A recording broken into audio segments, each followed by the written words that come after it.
Yeah, in the book of John chapter 5, verse 1 to 7, talks about the time when the angel was coming. You are an angel today, madam, to Baringo County, to interact with children with special needs. Wow, kararanet yan. Ongo ibot mi sing, chapa tu kidogo, testo ale vigala, chetindo yuti. Thank you so much. That is wonderful. This team will represent Baringo County in the Asante national sana, music tuwapigie festival. makofi. Thank you so much, our chief guest. Let's clap for tuwapigie kwa ishara. Asante.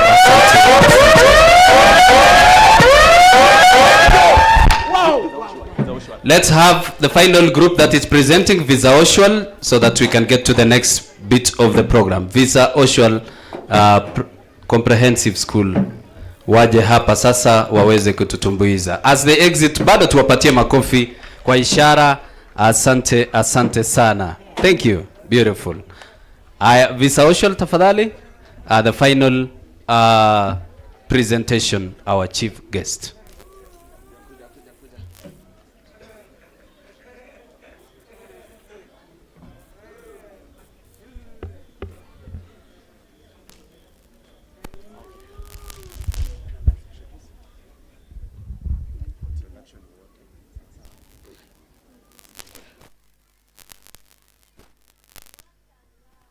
Ni AIC Visa Oshwal. Tunawaletea walemavu wanaweza na Christopher Musa Kalunda makinikeni. Watu wote pulikani ni wajuze ya muhimu. Upendo muenezeni kwa watu wote dawamu. Walemavu sibagweni, sote sisi wanadamu. Walemavu wanaweza na tuwapeni nafasi. Shule tuwapelekeni, wajifunze taaluma na elimu mwapeni, msiwanyime kusoma. Ndoto zao maishani zikatimia twasema, walemavu wanaweza na tuwapeni nafasi. Msiwafiche vyumbani, acheni watangamane na wacheze uwanjani michezo nao wengine. Wafurahie jamani wakicheza na wengine. Walemavu wanaweza na tuwapeni nafasi. Tutajeni uongozi, wanaweza kuongoza, wanaongoza kwa wazi, kwa hekima na uweza. Kweli ni wachapakazi, kisabuni wajikaza. Walemavu wanaweza na tuwapeni nafasi.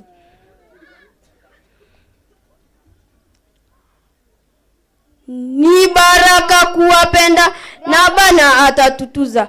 Na tusibague jenda, wote kote wanaweza. Afadhali kuwalinda na kwa mema kuwakuza. Walemavu wanaweza na tuwapeni nafasi.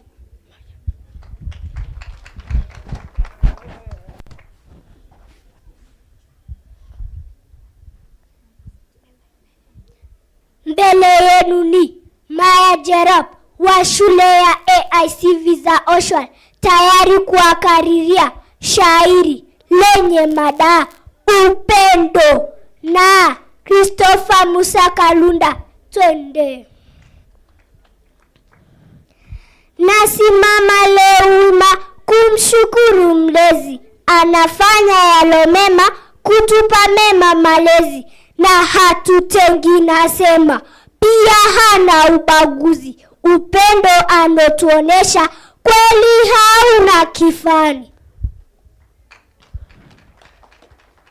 Kaka yangu macho yake hayaoni asilani, dada masikio yake hayasikii jamani. Sisi sote sawa kwake, anatupenda nyumbani.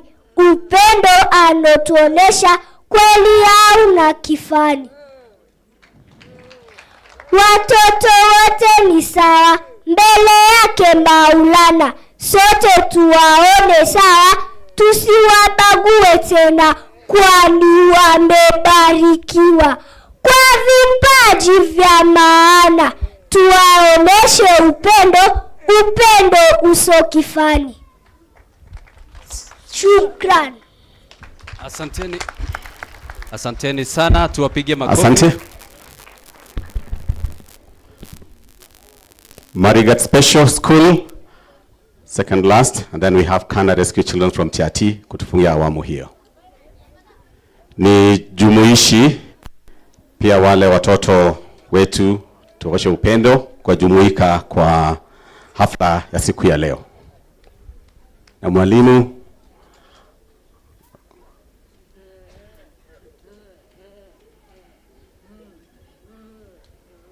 tuwaruhusu wajipange.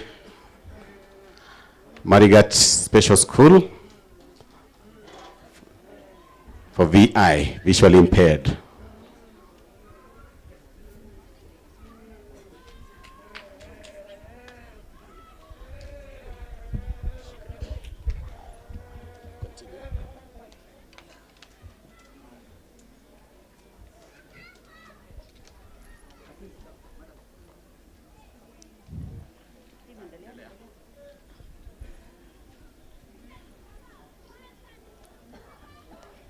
CS is present. Principal, Secretary, Governor, ladies and gentlemen, before you is Marigat Special School for the visually impaired, ready to entertain you with a Maasai folk song entitled Oh Yeah. This song is sung by both boys and girls during a happy occasion. Enjoy with us. Welcome. Oh yeah. Oh yeah. Ini ngawadaje. Oh yeah. Iza wanangawai. Oh yeah. Iza wanangawai. Oh yeah. Enda zubangawai. Oh yeah. Ngabani mengasya. Oh yeah. Elu wanangasya. Hey. Oh yeah. Oh mazira jana. Oh yeah. Oh mariba zungalia. Oh yeah. Mazira nadaba. Hey. Oh yeah. Ulu bana ngaja. Hey. Oh yeah. Nini ngama daja. Hey. Oh yeah. Ulu bana ngaja. Hey. Oh yeah. Nini ngama daja. Oh yeah. Ulu bana ngaja. Hey!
Tuwapige makofi. Ashe Oleng. Thank you so much. Asante kwa waziri pamoja na thank you so much. God bless you.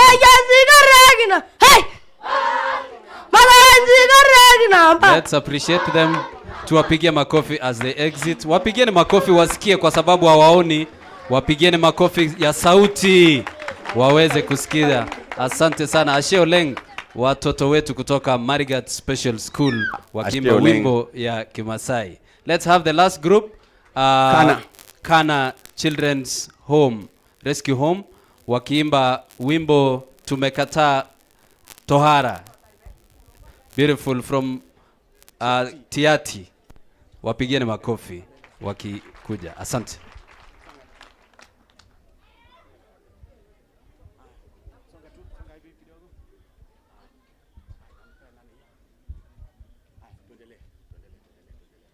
In front of you at Ghana Girls Rescue Home from Tiati, ready to present a Pokot traditional songs, which is normally performed by young Pokotmen and women during marriage ceremony. Be our guest. Tunatembea elimu mbele, tukitazama nyuma twara tumekata. Tunatembea elimu mbele, tukitazama nyuma twara tumekata. Tunatembea elimu mbele, tukitazama nyuma twara tumekata. Tunatembea elimu mbele, tukitazama nyuma twara tumekata. Tunajivunia elimu mbele, tukitazama nyuma twara tumekata. Tunatembea elimu mbele, tukitazama nyuma twara tumekata. Tunajivunia elimu mbele, tukitazama nyuma twara tumekata. Tunatembea elimu mbele, tukitazama nyuma twara tumekata. Asanteni sana, tuwapigie makofi kutoka Kana Children's Rescue Home. Wapigieni makofi, wamesema tunaenda mbele na masomo, tohara tumekataa. Nimpishe sasa MC mwenzangu Tom Tubei, tafadhali. Asante. Amos Kibet Cherio, wala wamjui, anaitwanga Amkich Karanja, ni mwandishi Tales of Savannah. So he's Amos Kibet Cheriot Amkich. Asante. Our chief guests, Madam Anna Wendot Cheptumo, CS for Gender, Culture and Children's Services. Our host Governor, Excellency Benjamin Cheboy, accompanied by Deputy Governor. Our PSs, the two, I had already recognized the two of you. Thank you. Our Member of Parliament, Honorable Jackson Koskei, representing the others. Our County Commissioner and all the staff from the security team and the national government. All the staff from the county governments, led by the County Secretary, Honorable Speaker and all the MCAs. The host school, clergy, Chamber of Commerce, partners, I've seen Red Cross and World Vision were here. And all schools, ladies and gentlemen. Riding on the protocol, when you come here, you don't have to repeat. Just say chief guest and all protocol observed. Or just say riding on the established protocol. To set us off is the chairman, School BOM, Reverend Vincent Chelal. Kindly be here and give us just a brief in 2 minutes so that we are officially welcomed in this place. Makofi kwa Reverend Vincent Chelal, chairman this school. Thank you so much, Madam CS and all other protocol of staff. Good afternoon. My name is Reverend Vincent Chelal on behalf of the school POM. I would want to take this opportunity to say, Madam CS, karibu sana Kabarnet School for Deaf Blind. I want to invite you and want to appreciate your coming.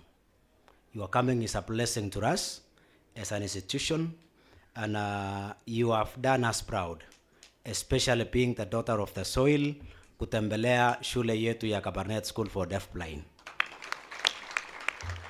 Madam CS, your coming is an answered prayer to us. And for your information, allow me to say this. Sisi tumekuwa tukiomba tukiambia Mungu tuma malaika. But when we heard you are coming, tukajua ya kwamba Mungu hakutuma malaika, Mungu mwenyewe amekuja. Madam CS, ranging on the several challenges ambayo shule hii inapitia, we want also to thank God for the milestone and the blessings that God has given us, and especially handling a learner who is deaf blind. And you know, when we say deaf blind, sometimes some people misinterpret. Wanasemanga deaf and blind. Our school is not deaf and blind. It is a combination of a disability, mtoto moja, and that is why we say we are the only school in East and Central Africa. The same child ako deaf, the same child ako blind, the same child ako na issue ya mental health, the same child ako physically challenged, and the same child ako na also issues kama cerebral palsy and the others. And that is one learner which is amekuwa combined with several multiple disabilities. And we want to thank God because as far as these children are concerned, these are the angels, these are the children that God has bestowed on us, and we are proud of them. Madam CS, we really want to thank God that you are here. You have come to our institution. Some of the challenges that we are going through, when you are elected from our gate, ukiangalia yo terrain mpaka hapa compound ya ofisi, it is not friendly, and especially for wheeling the wheelchairs. Sisi tunaomba Madam CS ya kwamba tungewekewa kabro. Iwekewe kabro, na kwa sababu Mungu mwenyewe ameshuka, unaweza hata weka lami mpaka hapo compound ya shule. Madam CS, we also have a challenge with disability friendly fund.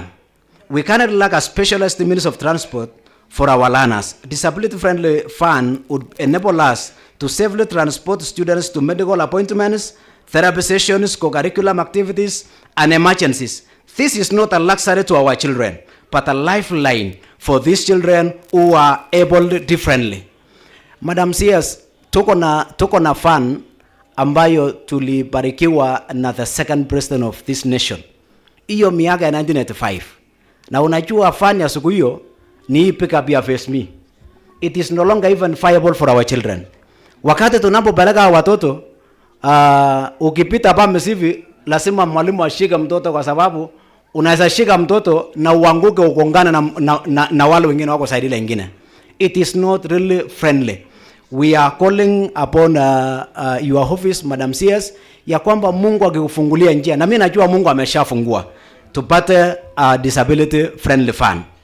Madam CS, we were not able, because of time, we were not able to go through our compound. Ukiangalia compound yetu, hatuna fence mzuri. Na watoto ni watoto ambao waoni na wasikii. Sometimes wale wanatembea wakipotea tu njia kidogo, maybe kama hakuna atendia kwa 10 hour, na kupita hiyo hata kuingia kwa shamba ya mahindi, you will not call, hautamwita kuambia fulani rudi nyuma. So utakuwa na shida ya kutafuta. We want to secure our fence so that our children also will be safe. Madam CS, we want to thank God for our MB Honorable Joshua Kandie. Honorable Joshua Kandie alikuja shule hii na akaleta partners ambao ni chamans. Ukiona vile shule iko clean na iko imeng'ara namna hii, it is courtesy of our MB. Alikuja akatuletea partner na akatufanyia renovation. Hiyo madarasa yote ilikuwa portal, and we want to thank God because of her. Also, Madam Mheshimiwa Kandie alituwekea, kulikuwa na pole ambayo ilitengenezwa na Grand Water Service, na akatuwekea solar. We have 48 solar panels. Lakini Madam CS, kitu moja ambao tunalack ni the cost of bills ya stima. Hii ndio shida kwetu. Wakati stima imepotea, tunaanza kutafuta matochi ya kuwasha kuangalia watoto. Tungepata batteries, apate namba anaweza simama na sisi kuweka batteries, we can light this institution na shule yetu itakuwa vizuri. On the same borehole, tuko na maji ya kutosha. Atulipe sasa maji ya Grandich, tuko na maji ya kutosha. But we would also want, our president values what we call value addition. Tungepata kupotolio maji, hii maji inaweza tuchukua mbali sana. Madam CS, the giant in the house. The giant in the house. Tuko na our subordinate staff. And allow me MC niseme hiyo.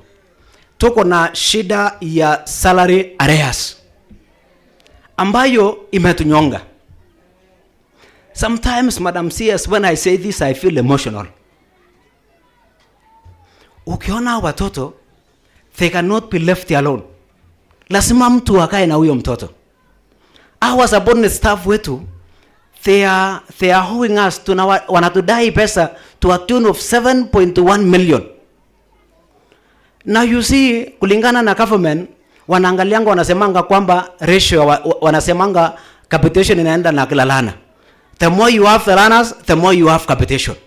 Lakini sasa hawa tutatafuta wapi wanafunzi 1,000 tupate pesa mingi?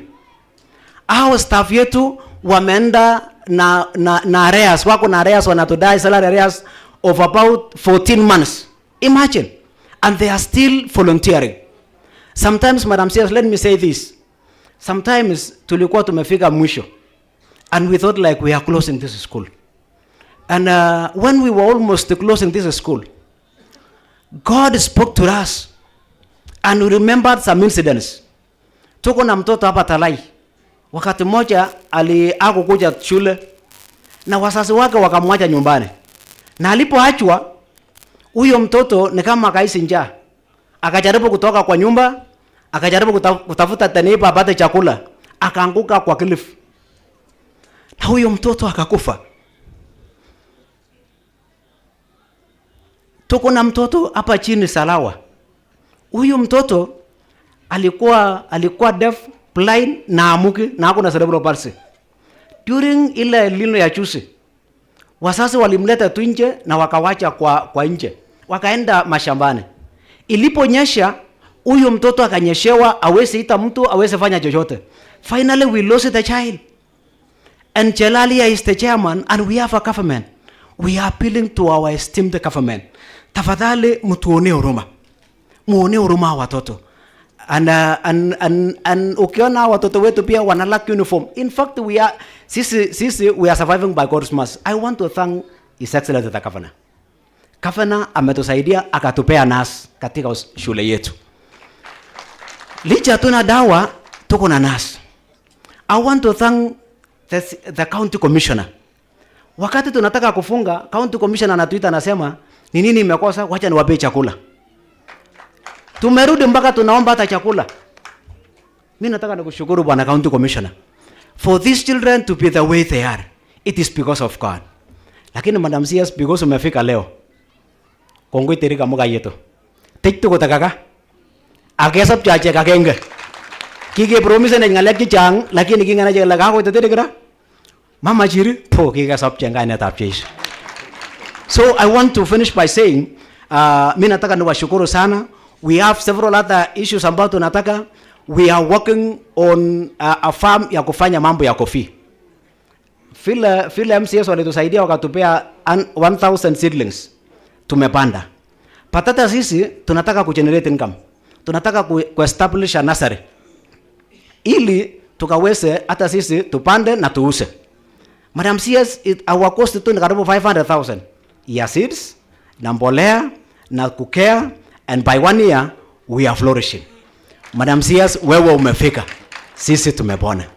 Sisi leo Madam CS ukiacha hapa na kusema na wachia hii shule 20 million.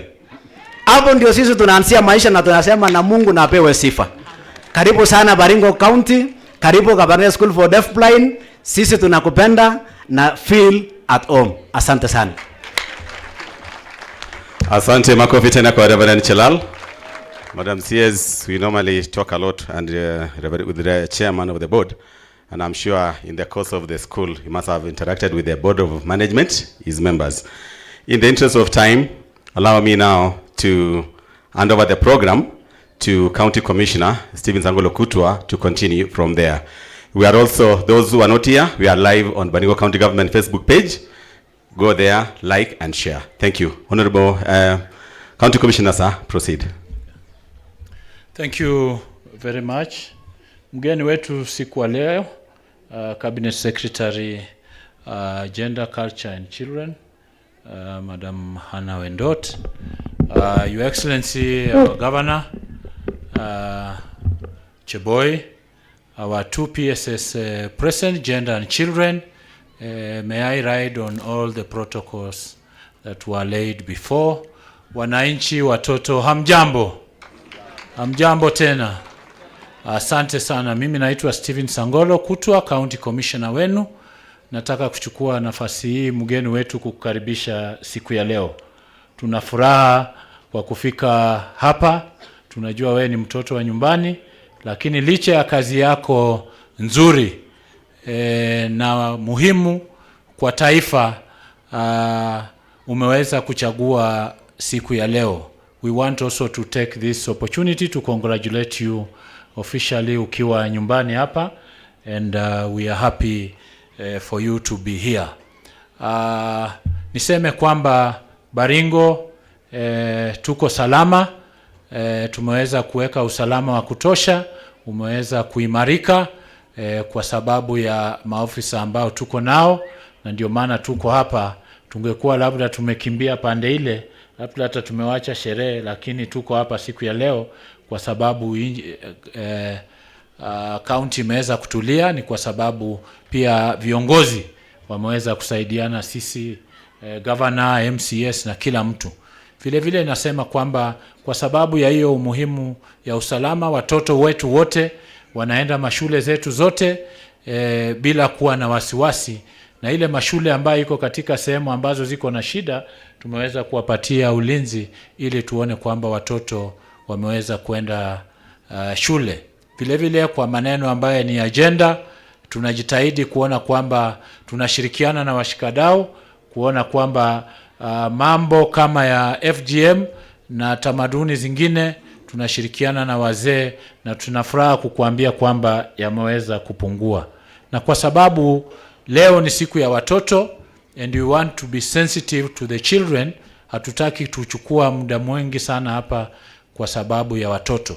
Kwa hivyo ningewaomba wale ambao tutawaita waweze kuzungumza, watachukua muda kidogo sana, wengine watakuwa recognized, others will say a word. I want to request all national government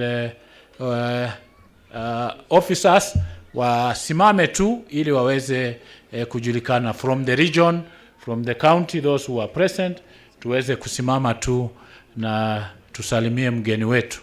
I know our bosses are here and they'll be able to speak on behalf. From the region we have the regional children officer, asante sana.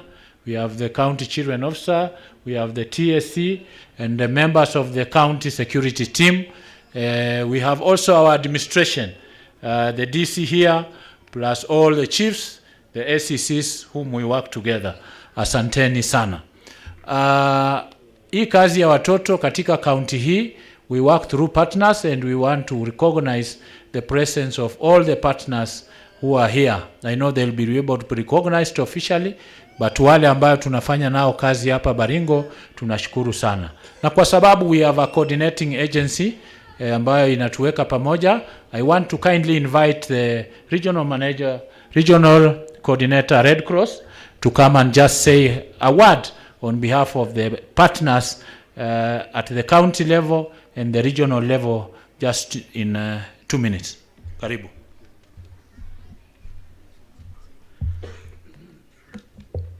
Thank you so much, our chief guest, Madam Waziri, my patron and His Excellency Governor Cheboy, riding on all the established protocols. Good afternoon. My name is Felix Mayo from the Kenya Red Cross, and today, Waziri, we want to say that we are glad to have you here in Baringo. Red Cross is represented in this occasion through various membership. I want to recognize the county chair lady and the county coordinator. You can just wave to the crowd. Madam Waziri, across we have a team of first aiders providing first aid in strategic points. Just a message from Red Cross. We want to say that we are auxiliary to the national government and the county government, and in this spirit to support the persons with disabilities, we recently entered into a partnership, Madam Waziri, with Hope Mobility and the National Government Affirmative Action Fund, and soon we will be launching an activity to distribute wheelchairs and other supportive devices to children living with disabilities. I know the CEO for Ngav will still mention that. Away from that, Waziri, Red Cross has been key in supporting children across the county. Many a times we have conflicts, we have disasters, floods, and we have worked very closely with the Office of the County Commissioner and the Office of the Governor to ensure that suffering is reduced. Finally, as I wind up, Waziri, is that tomorrow the county office for Red Cross will be having a walk to support the disability and disaster efforts within the county. We want to take this time to welcome you, Waziri, to our walk tomorrow starting at 8 a.m. So that we continue the spirit and the eye to support our children and our persons with disabilities across the county. Otherwise, asante sana for this opportunity, and we wish you a great time, and you are most welcome. Finally, is congratulations on this opportunity that you were given to be able to serve the country in this capacity. Thank you very much, and God bless you. Thank you very much, Red Cross. Waziri, we have very many leaders here. We have the MCS, we have other leaders, and you have had an opportunity to discuss with them when we were in there. So on behalf of the County Assembly, I want to invite the Speaker to come and say a word. You will give 1 minute or 2 minutes to the area MCA, and the other MCS will be recognized. Karibu, Speaker.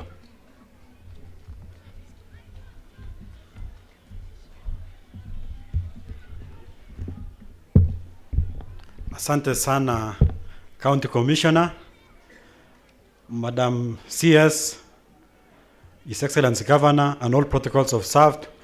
Good afternoon. Yangu yatakuwa machache kwa sababu ya muda, na unajua siku ya leo ni siku ya waziri.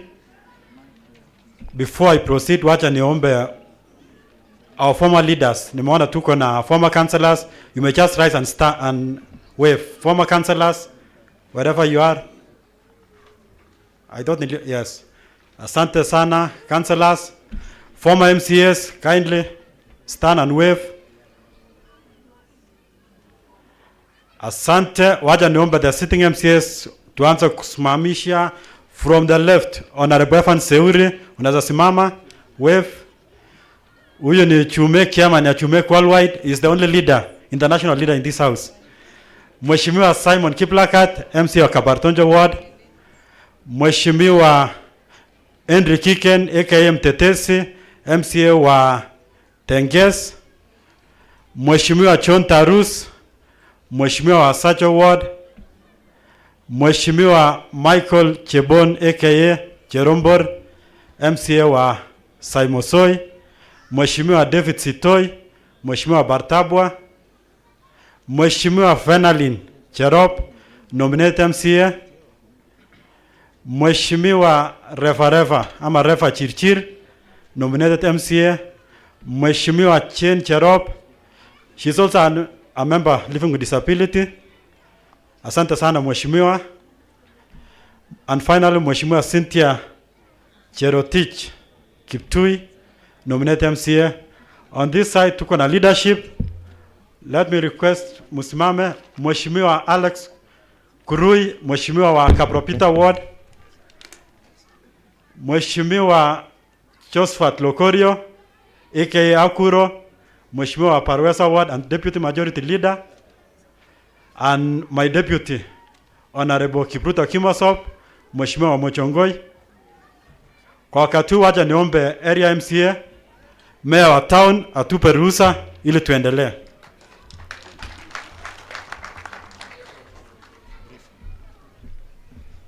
Thank you, Honorable Speaker. Madam CS, today I've had Mama Chiri, our governor, and all protocols observed. Waziri, today, personally, I'm very touched. I have a very close attachment to this school. I was a chair, I think, for 2 terms in this school. And when the chair spoke, he really spoke about our real life here. I don't want to repeat the situations that we've had here. And I want to appreciate you for coming to be with us. Waziri, you will go in history as one leader that has enabled a shade in a visitation. So, me, I want to appreciate you. And I want to appreciate your team for honoring you with this kind of arrangement. We want to tell you that as the leaders, personally, I'm the area MCA, Kabarnet, but also as a leader from Baringo Central, on behalf of our Honorable MP, who has sent us apologies, feel welcome. As Baringo Central, we are so grateful. I want you to present our thank you to the President for giving us the university. These people have really waited for a key project, and the University of Kabarnet is now a reality. Thank you, Waziri, for that. Waziri, here in Baringo Central, we have Grandich Phase 2. Waziri, this is a project that should benefit the people of Baringo Central. We want you, Waziri, because you sit in the cabinet. You are everything to us. Someone even said you are the senator. And that is the true position as it is now, Waziri. You represent us at the highest level. And we want to give you those projects, Kirdam Phase 2. We also have roads. There is a flagship project from Ainamoy all the way to Tenges, which is within Baringo Central. There is another one from Kasoyo all the way to Seretunin, going to Kampesamaki. Those are the few I can mention. The rest we will present to you in a formal way so that you are able to carry on with that work. So without saying so much, I want to reinforce the idea of the fun. I can tell you what the chair said, when you're in that matter to face me. I remember many times I would be called, mtoto amekonjeka, atuna mafuta, send money. And I can feel the chair when he says I can be emotional, because it has even drained him personally, financially. Because you have to you are the first line of defense. Kama chakula hakuna, ni wewe ndio lazima utoe. So, and I want to implore the populace. I want us to cultivate the culture of giving. We cannot be crying to lead us all the time to help us. Na wewe kwako uko hata na nguo ila haikutoshei tena. Maybe you even bought a cloth that does not fit you. Why don't we donate? Umefuna mahindi, mbona uzileta hata one sack, so that we help in this noble cause. So I want to ask you that tushikilie hii shule. Tuko na shule inaitwa Sunrise. Tuko na hii shule inaitwa Deaf Blind. Waziri, God blessed us. This school is a special school. Outside here we have rehabilitation facility, one of its kind, which was supposed to be now, like once we enable these disabled people, then we can avail them the opportunity to even produce what they were, the good things that we saw. So I'm also asking, in your report, I want to ask the rehabilitation facility were present, because they also need support, and that is where, in fact, the other day, Waziri, they came, the BWDs came to me and they said, why should we be buying wheelchairs all the time? Why can't we repair what we already have? Because even in this school, you will find we have a whole store with broken chairs and even those assistive devices. So personally, I decided that I will provide some money as a startup so that we can buy the tools, we provide them with a place. But Waziri, you join us, we make a presentation so that even these chairs will be made here. So our role will just be identify the beneficiaries. So I don't want to say much. I just want to appreciate and say thank you. You are welcome again, and feel at home. Itach kapsa gero gyo mugul no ko gono chairman ko som tiptem ndi gono chache kapsa ke taraje kale jiro. So kapsa I have seen you several times wiping tears because I feel you feel the intensity of this. So thank you so much. Be blessed. Asante sana Mheshimiwa Meya. Waziri, karibu nyumbani, and we want to take this opportunity to thank you for considering to come Baringo in this way. We have heard so many leaders in this county, and this is a unique one that you have chosen in your maiden visit to Kabarnet. Unajua tukiona pendera kwa muda mwingi, na wakati tumeona pendera ikikuja kwa Kabarnet School for Deaf Blind. Na tunashukuru kwa sababu umetuonyesha kuwa wewe ni yule waziri ambao unachali wale watu ambao wamesaulika. Hii shule na all the institutions ambao ulisema utatembelea ni yale institutions ambayo ilikuwa imesaulika. Na tukiongea hivi sasa tuko na hapa, na najua niliona ile program yako, na kuomba ukipata fursa tafadhali utatutembelea kule Ochi, utembee Emining, utembee Marikat, utembee Kabartonjo, utembee Kambinyasi, utembee Kinyach. I know within the time you will be a CS, you will have an opportunity to visit there na utusaidie. Ya pili waziri, vile hapa ndani tuko na watu wanaitwa crannies. Kuna mama ambao tena walikuwa wamesaulika kidogo. Watu walikuwa na wale wazee ambao wanacheza mpira. Na hata hao vile walikuwa wamesaulika kwa muda mwingi, na nimeona siku hii ya leo wamekuja kukukaribisha. Na naomba waziri, wakati ukiwa kwa program yako vile utaangalia mambo ya the crannies and all the other forgotten people. Waziri, umetuonyesha kitu kimoja. Wakati ulikuwa unaongea kule na leaders, ukatuambia ile unafanya ambao if you give to the poor you are lending to God. Sisi watu tunaombana deni, lakini hii yako ambayo umefanya umedai Mungu, na najua Mungu ako na sehemu yake. Vile Biblia katika kitabu ya Yohana ya kwanza mstari wa 4 mpaka wa 5, Yesu alipokuwa na ubiri, kuna mtu ambaye kipofu aliletwa mbele yake. Wale wanafunzi wake amuuliza, Rabi, makosa ni ya nani? Makosa ni ya huyu mtu kusaliwa hivi ama ni wazazi wake? Yesu akasema, watu, huyu mtu amesaliwa hivyo ili utukufu wake uonekane. Vile ukisoma hiyo Biblia kitabu ya Mathayo 25 mlango wa 40, inasema vile yule ambaye wakati nilikuwa mgonjwa ukuja kuniona, wakati nilikuwa na njaa amukwenda Sunday school, wakati nilikuwa mgonjwa, wakati nilikuwa na njaa, wakati nilikuwa na kiu, wakati nilikuwa chela. Ombi langu kwa sisi watu wa Baringo, tuko na hii shule hapa for the deaf blind, tuko na Sunrise and all the other institutions. Have we taken time to visit these institutions? Ama tunangojea wakati tukifika kwa Mungu tutasema hatukukuona? Ombi langu business community, tuko na chairperson hapa, naomba ili wakati tunapanga, tafadhali hata sisi tusingoje wale watu kutoka mbali waje kutusaidia.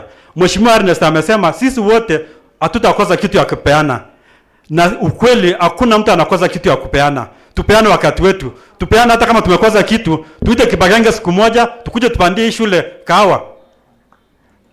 Sio tunaweza fanya, hatutashindwa na hiyo. So tafadhali ombi langu ni ili wakati yetu ikifika tusiseme hatukuona ukiwa na hii. Ya mwisho waziri, kile na mtuken etech billion way itable seven stat your terika and your billion kile etech billion way kia yabe. Asante, ukikuja hapa najua tutakuwa na mazuri. Asanteni sana.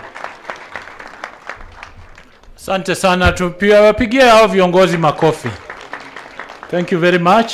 At this juncture I want to welcome our nominated member of National Assembly, Honorable Koskei, to speak on behalf of the other leaders. Mike, please hand over.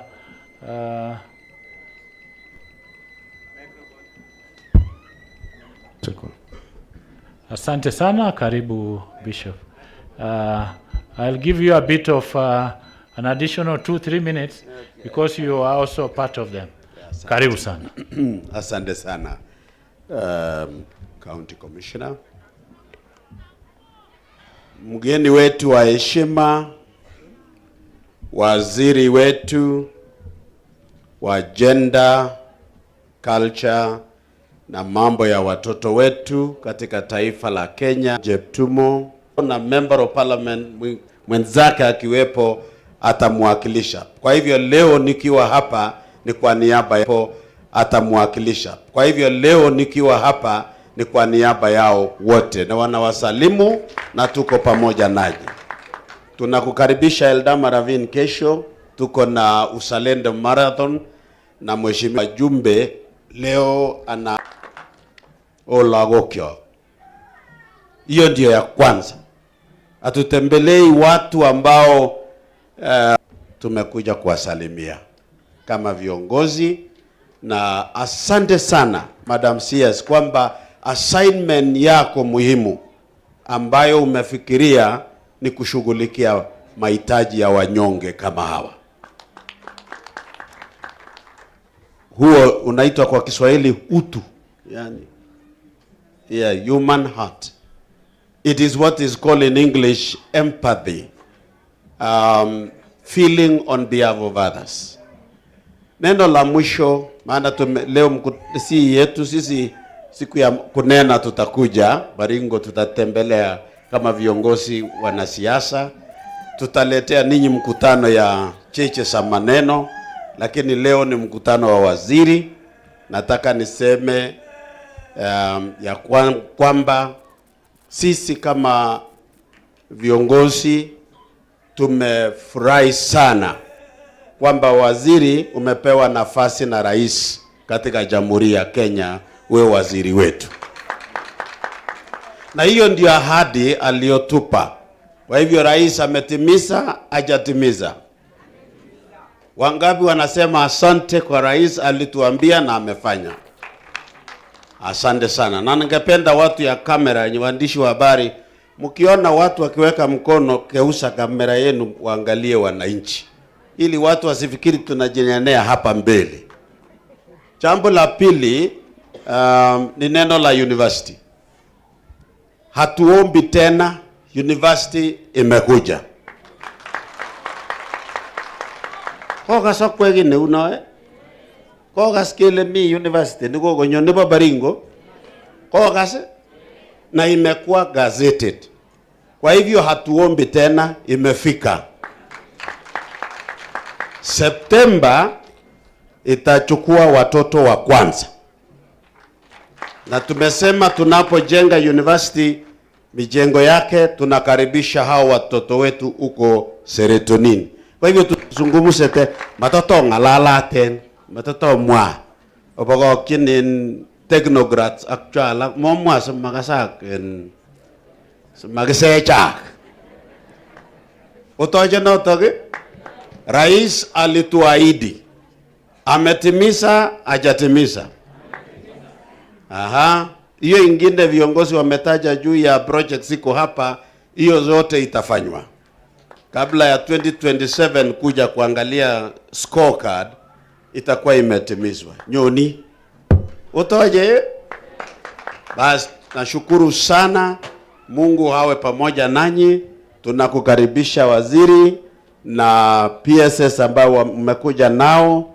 Unaona ni viongozi katika serikali wa nguvu. Jebioso gasiringis. Na imesikika, tumekuwa kwa mkutano ya head of public service hivi juzi, na ametuambia jambo moja kuhusu waziri wetu. Amesema ameingia kazi na akasema ni kama amekuwako hapo miezi mingi. And I want to congratulate you. May God bless you and may God lead you. Asante sana. Thank you very much. Tumpigie Bishop makofi. Asante. Before I invite our PSS, I want to recognize all the CEOs, directors of various sagas. We are very indebted to you. Na asanteni sana. On their behalf, I will give 2 minutes to our CEO Ngaf just to say a word, and then I invite our PSS.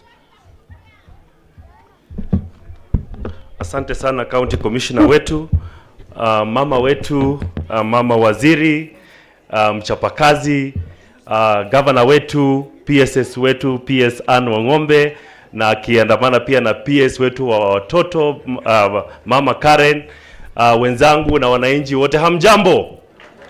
Hamjambo tena. Asante sana. Mimi naitwa Roy Sasaka Telewa, nikizungumza kwa niaba ya ma-CEOs wengine. Ningependa kusema tu jambo moja, kuwa wakati waziri alikuwa anapanga hii siku ya leo, alituita akatuambia kama CEOs mmepanga nini kwa watu wa Baringo. Na madam, ningependa kusema kuwa kitu cha kwanza ambacho tulifanya tukisapotiwa na PS wetu, tumeshirikiana na shirika la Red Cross na shirika la Hope Mobility Kenya, na tumesign MOU. Hii MOU itakuja operationaliwa hapa Baringo. Hii MOU, watu sikizeni kwanza kidogo. Hii MOU inasema kuwa wale watu wetu ambao wanahitaji assistive devices, Hope Mobility italeta hiyo devices free of charge. Na tutakuja na waziri wetu na PS wetu to make sure in August watu wa Baringo wamepata hizo assistive devices. Na Red Cross wako hapa, tusha sign MOU na tunakuja. Mmetukaribisha? Mama anatuleta, si ndio? Na pia kazi ya ngaf ni kazi ambayo mnajua leader wetu waziri ana make sure watoto wetu wamepata bursary, si ndio? Si mnajua hivyo? Na ndio sasa leo pia mama wetu hapa waziri venye ulitupatia kazi, tumeleta zile bursaries, utawapatia watoto wetu wa Baringo waende shule. Si ni sawa sawa? Si mama anafanya kazi?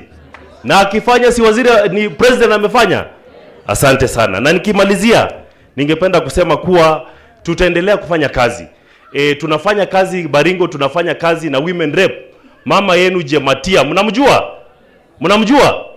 Alikuwa anakuja lakini akaitwa kidogo kazi, na niko sure akikuja atawasalimia. Lakini hapa kuna ofisa wetu wa Baringo, simama wakuone. Huyu ni ofisa wetu, alikuwa mwalimu huyu. Alikuwa mwalimu tukamuiba ngaf. Sasa huyu ndiye amesimamia ofisi yetu ya ngaf. Sasa before waziri akuje, any bursary request na nini, nani atashughulikia? Mmenisikiza? Asante sana na tunawapenda sana watu wa Baringo. Asante sana. Today being a Children's Day, it is my pleasure now to welcome our PS Children's Services to come and make her remarks, and also recognize, give a chance to her colleague PS before we move on. Karibu PS.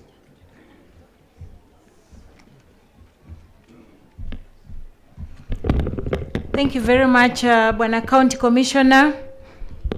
Our chief guest, the Cabinet Secretary for Ministry of Gender, Culture and Children's Services, Honorable His Excellency Governor for Baringo County, Honorable Benjamin Cheboy, all government representatives, allow me to ride on the protocols which have been established, and allow me to invite my colleague, PS Anne Wang'ombe, to give her remarks before I speak. Welcome, PS Anne Wang'ombe.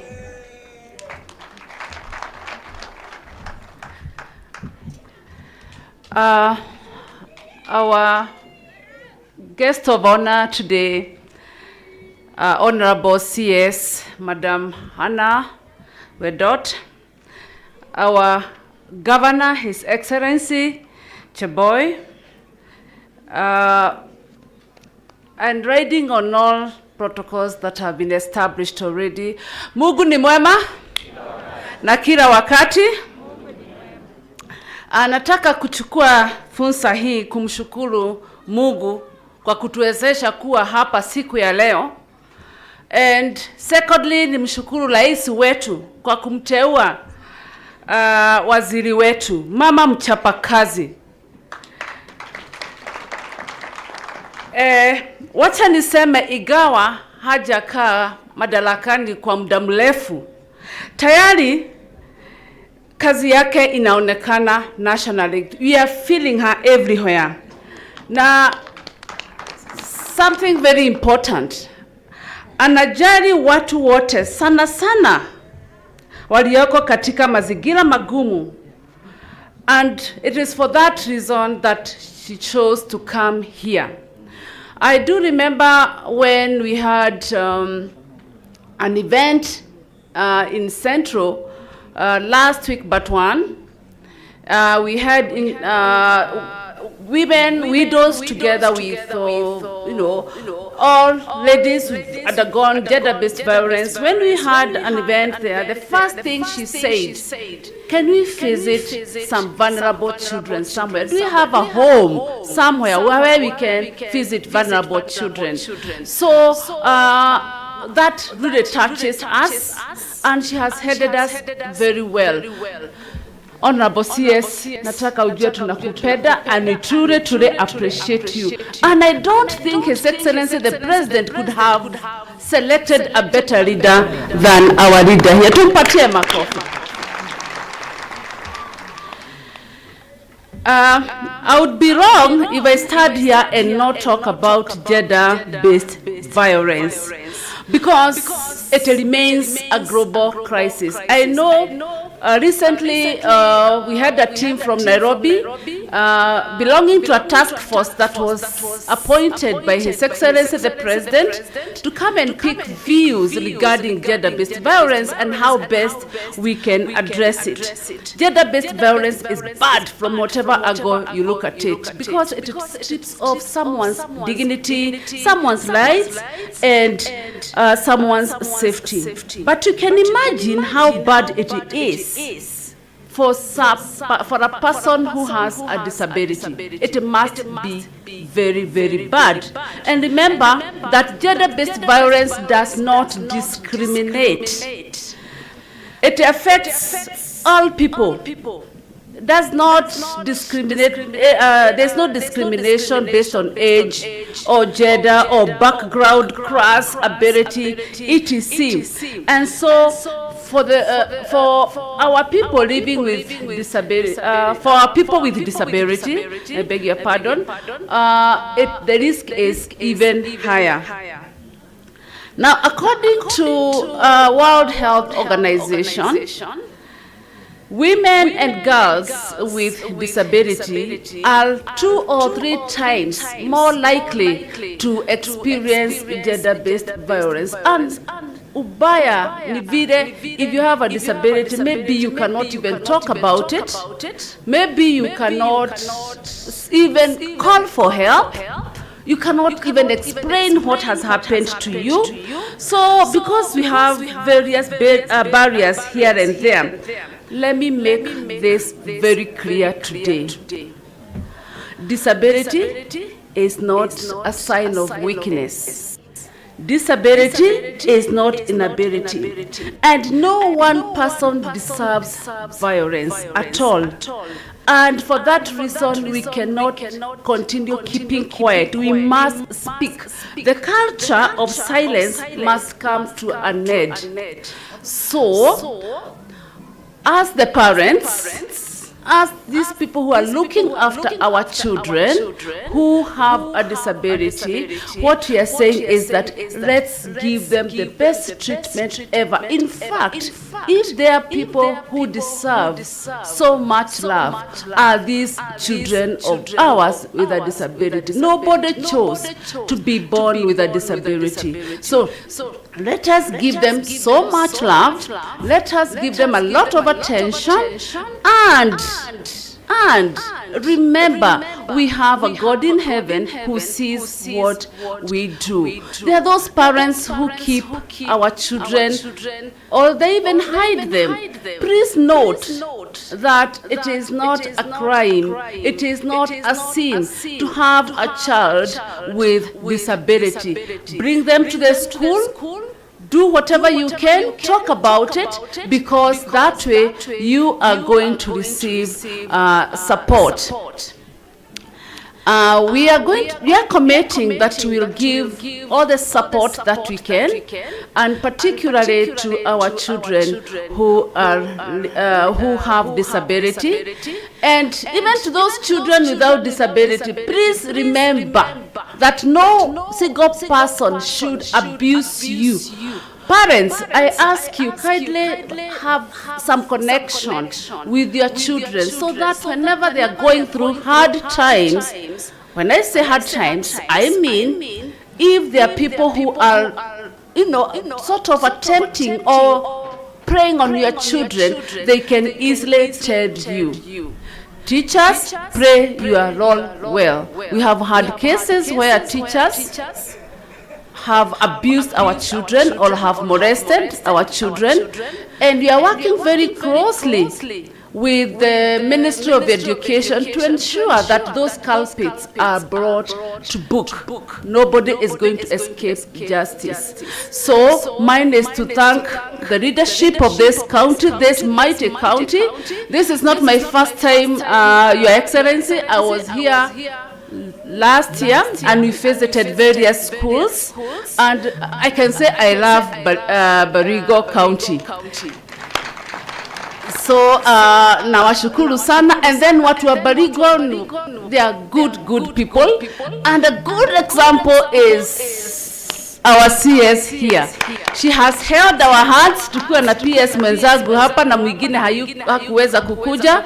She has held our hands. She has made us live as a family and work for the nation. Asanteni sana, and it is such a pleasure being here. And I'll ask this: let's continue supporting the government. We don't have any other government other than this one. Let's pray for the government. Let's continue supporting the government. Asanteni sana na Mungu awabariki.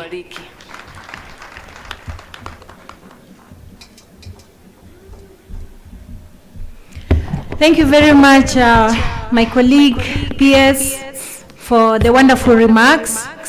So our Cabinet Secretary, Chief Guest, our Honorable Anna Wendot Cheptumo, His Excellency the Governor of Baringo County, Honorable Benjamin Cheboy, our political leaders represented by the MP, Honorable Koske, various leaders present here from the county and from the political space, county officials present here, our staff from the ministry.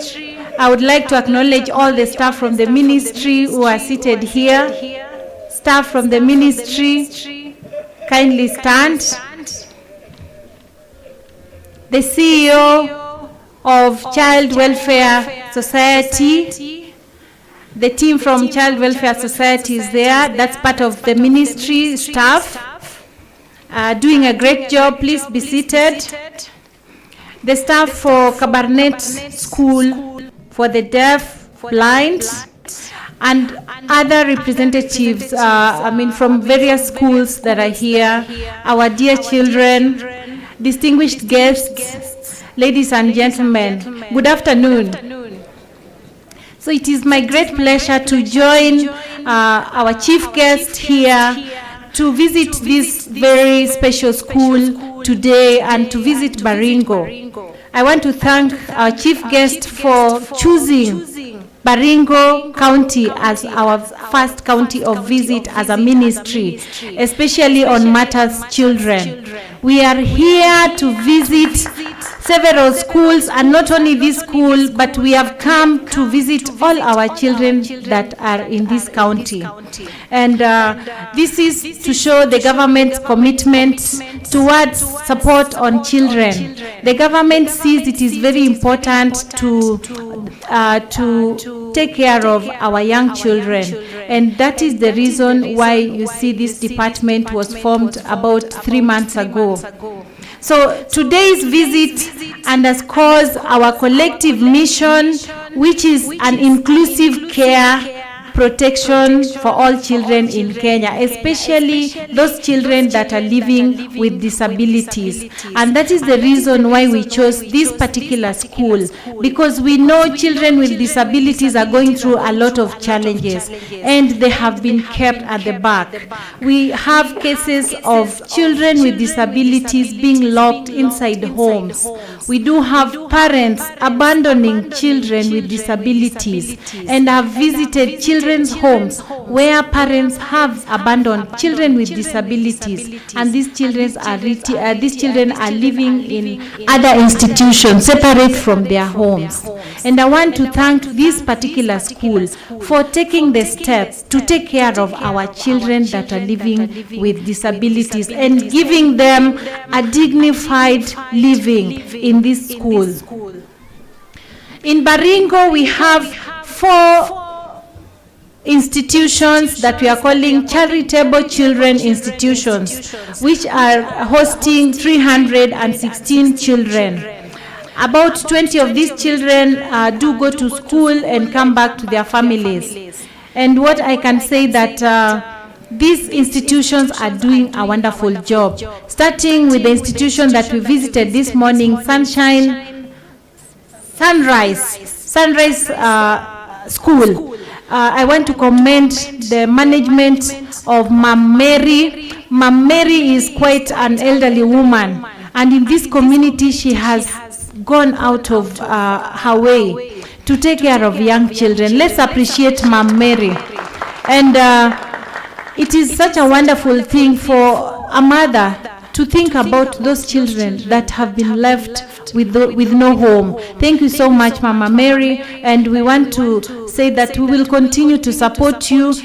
Today's visit is just one, but the many visits that we will make and support you in the good work that you're doing for our children. Now, in these institutions, most of these children that are living in these institutions are children that have been rescued from families. And we are finding that 90% of these children that are living in the institutions actually do have homes. So my appeal to parents and relatives, if you have a child that is orphaned, if you have a child who is your own child, we recommend that you take care of these children in your homes rather than allowing them to go to the children's institutions. And let children's institutions be a last resort for sending our children, because we believe that a child who lives in a home would thrive better than a child who lives in an institution. Now, as a government, we are committed to transforming child care and protection in Kenya. That is the reason why I say the ministry, the department was formed.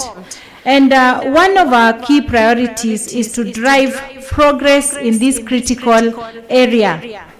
Closely aligned to our focus is the strengthening of the family unit. We are working hand in hand to ensure that the family unit is strong. When the family unit is strong, the children will grow up in the family, and the children will be loved and will develop to be responsible people in the society, and they will contribute to the economy of Kenya. As a state department and as a ministry, we have reached in Baringo to 413 children who are in 5 institutions with support on foodstuffs, providing foodstuffs to the schools. We are also providing learning materials to these schools. And particularly, I want to appreciate the CEO of Child Society of Kenya, if she would stand, for this kind gesture that the institution is doing. They are reaching out to many schools in this region. And they have also sunk a borehole in this institution, in this county. Another thing that we are doing in Baringo, we are working closely with the MP for Mogotio, and we have reached 23 schools in this county where we have sunk 2 boreholes in Tiati And also we are having a school feeding program in Mogotio constituency where 4,404 children in day secondary schools are currently benefiting from school feeding program. And let's appreciate what we are doing. And I would like to encourage the members of parliament in this area that we are free to partner with you on this school feeding program so that we ensure the children that cannot afford to eat in the day secondary schools can do this, and this will enhance retention in the schools. Now, the concern that we are receiving in Baringo again is that despite the good work that parents are doing, we have received more than 2,000 cases, 2,177 cases of neglect, which were reported between July 2024 and 30th June 2025, which makes Baringo number 3 in terms of this region, in terms of neglect of children. So this is really very, very important. We do have a system where we report every child case. We have a children officer in this region. For those who were with us in the morning, you met the county coordinator in charge of children's services. We also have our region coordinator there, Dr. Masese, if he can stand. And these are the people who are working closely with the children officer on the ground. And that is how we get this report. So cases of parental neglect is rising. And I would like to urge parents in this forum that you do take care of children, because when we take care of our children, children will grow in safe environments and the children will live in better conditions. So let us do something on that so that we don't have child neglect cases, or we should be seeing these cases going down. So as I finish, I would like to stress the issue of family as a unit. Let us support our children. As parents, let's be there for our children. I like the conversation that we had with the governor this morning, that he said that even the county is now trying to identify children who have been left at home because of disability. They have been locked sometimes at home. This morning, as we were conversing with the school management here, they have told us sometimes the children go during holidays and these children do not come back. We were asking ourselves, where do they go? Parents are giving preference to children, other children who are in better, not without, children without disability. They are giving preference to these children to go to school and forgetting about our children with disability. Let us treat our children equally. And I want to urge the county to work with us. Let us identify where these children are and let us support these children, because these are the children who will support us in the future. You remember what the MP said, if it were not for his mother, the support that the mother gave him and acknowledged him as his special child, he wouldn't be here. And now he's helped us even to come up with a law that protects children with disabilities. Therefore, parents, I appeal to you, let us support our children.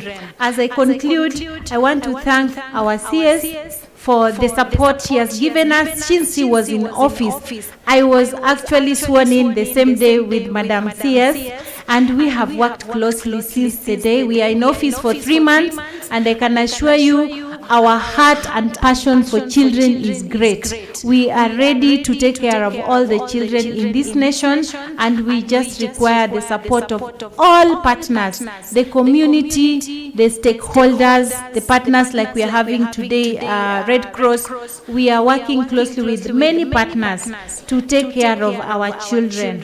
Let us be together to promote family-based care and not exclude our children, especially those with disability. Thank you very much. May God bless all of you. And as I sit down, I would like to give the chance back to the County Commissioner to invite His Excellency the Governor. Asanteni sana. Asante, tuwapigie PS wetu makofi. 1, 2, 3. Huyu ni principal anaitwa Madam Chesang. Huyu ndiye analinda watoto wenu hapa. Asante sana. Na walimu wale wako katikati hapa, just simama tu. These are the great people who take care of the children and wafanyakazi. Simameni tu walimu. Unaona wanachunga watoto. These are the great people. It is good to recognize them. Asante sana. Thank you very much. It's now DG. Please come and invite Excellency the Governor, and then Governor, you invite our chief guest. Asante sana. Karibuni. Thank you so much, County Commissioner. Our chief guest of the day, Honorable Anna Cheptumo, CS Gender, Culture and Children's Services, Her Excellency the Governor of Baringo County, and allow me to ride on the established protocol and say good afternoon. Good afternoon once more. Before I make my remarks, allow me to introduce the county staff who have accompanied His Excellency the Governor, and to the people who welcome also Waziri. Tafadhali mawaziri wa county government ya Baringo wale wameandamana nasi hapa, simameni penye muko. Niko na Architect Ruben Ruto, in charge of lands, urban and housing. Niko na Rispa Chepkonga, in charge of agriculture, livestock and blue economy. The rest of the county staff, please stand where you are and wave. Thank you so much. Allow me also to recognize Ruben Chepsongol, Director KVDA, who is with us here. Thank you so much. Waziri, let me take this opportunity to join my fellow colleagues, the leaders, in welcoming you to Baringo, kwa kukaribisha hapa nyumbani kwa siku ya leo. This is a significant day for you because the maiden visit to Baringo County, but you've chosen to visit the children home or to visit this institution today. Madam Waziri, this institution has had so many challenges. And as Speaker or somebody has said, the chairman of the institution, God has sent you to save this institution today. The reason I say that, during the last 3 months or 5 months ago, His Excellency the Government initiated a work to raise funds to support this institution during the Valentine's Day.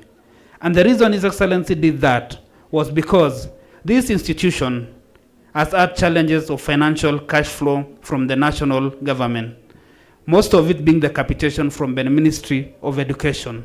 They have not been able to pay their teachers for the last 14 months.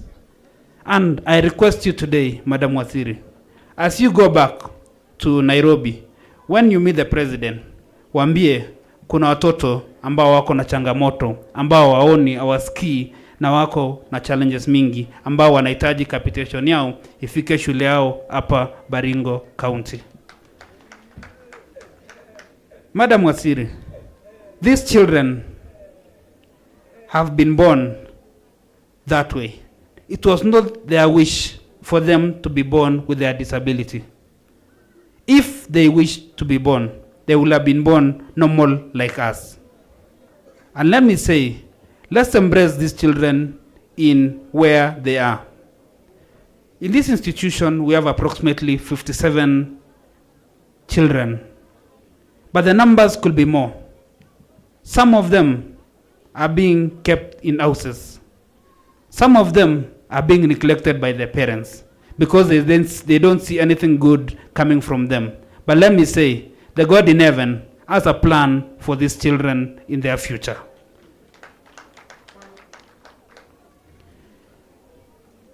Secondly, or before I conclude, Madam Waziri, we are aware this institution of deafblind is under the Ministry of Education. And let me say, the ministry is very big for education. We request through your office. And also I request Bishop Kosgei through the National Assembly to consider it fit for the ministry of, for these institutions that have children with disability be moved to State Department of Children Services to get better attention. You are a mother, and sometimes we see you when you visit places. You ask, niwache na familia niongee na hawa. You shed a tear with them because you are a mother and you feel the pain that these children go through. And we know you have better plans for this Children Services Department. Let me thank the State Department for Children's Services through the Child Welfare Society.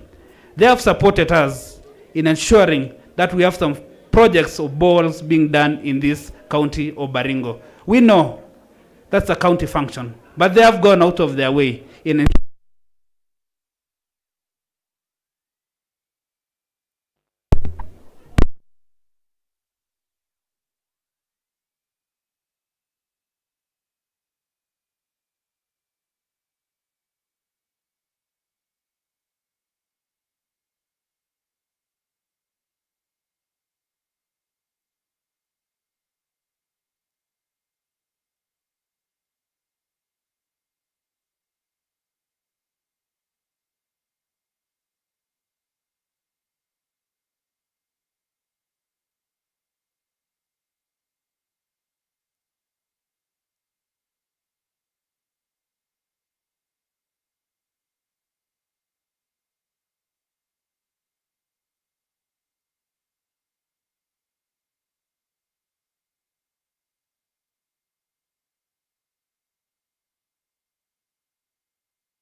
Tom.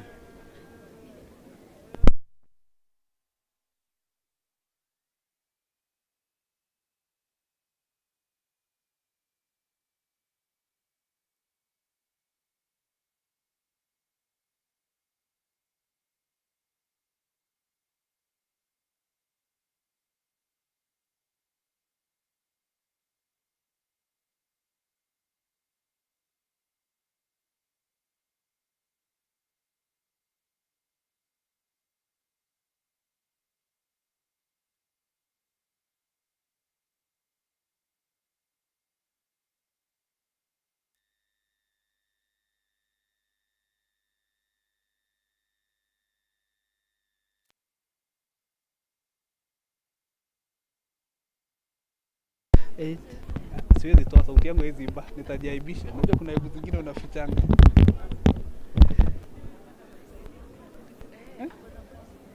Unaweza imba?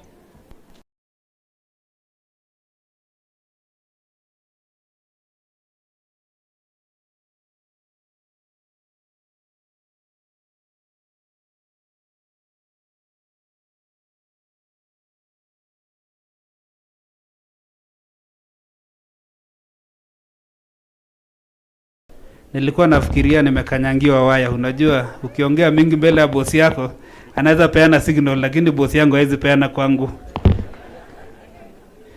So let me end there by thanking the organizers of today's event, and let me say we look forward to good partnership with this institution and also the various institutions that are managing these children in our county.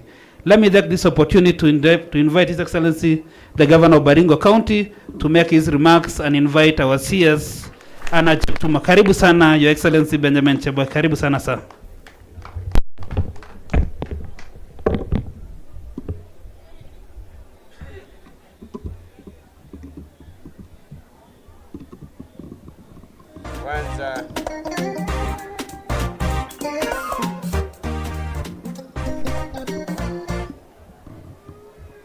Kwanza naona kwamba tumechoka.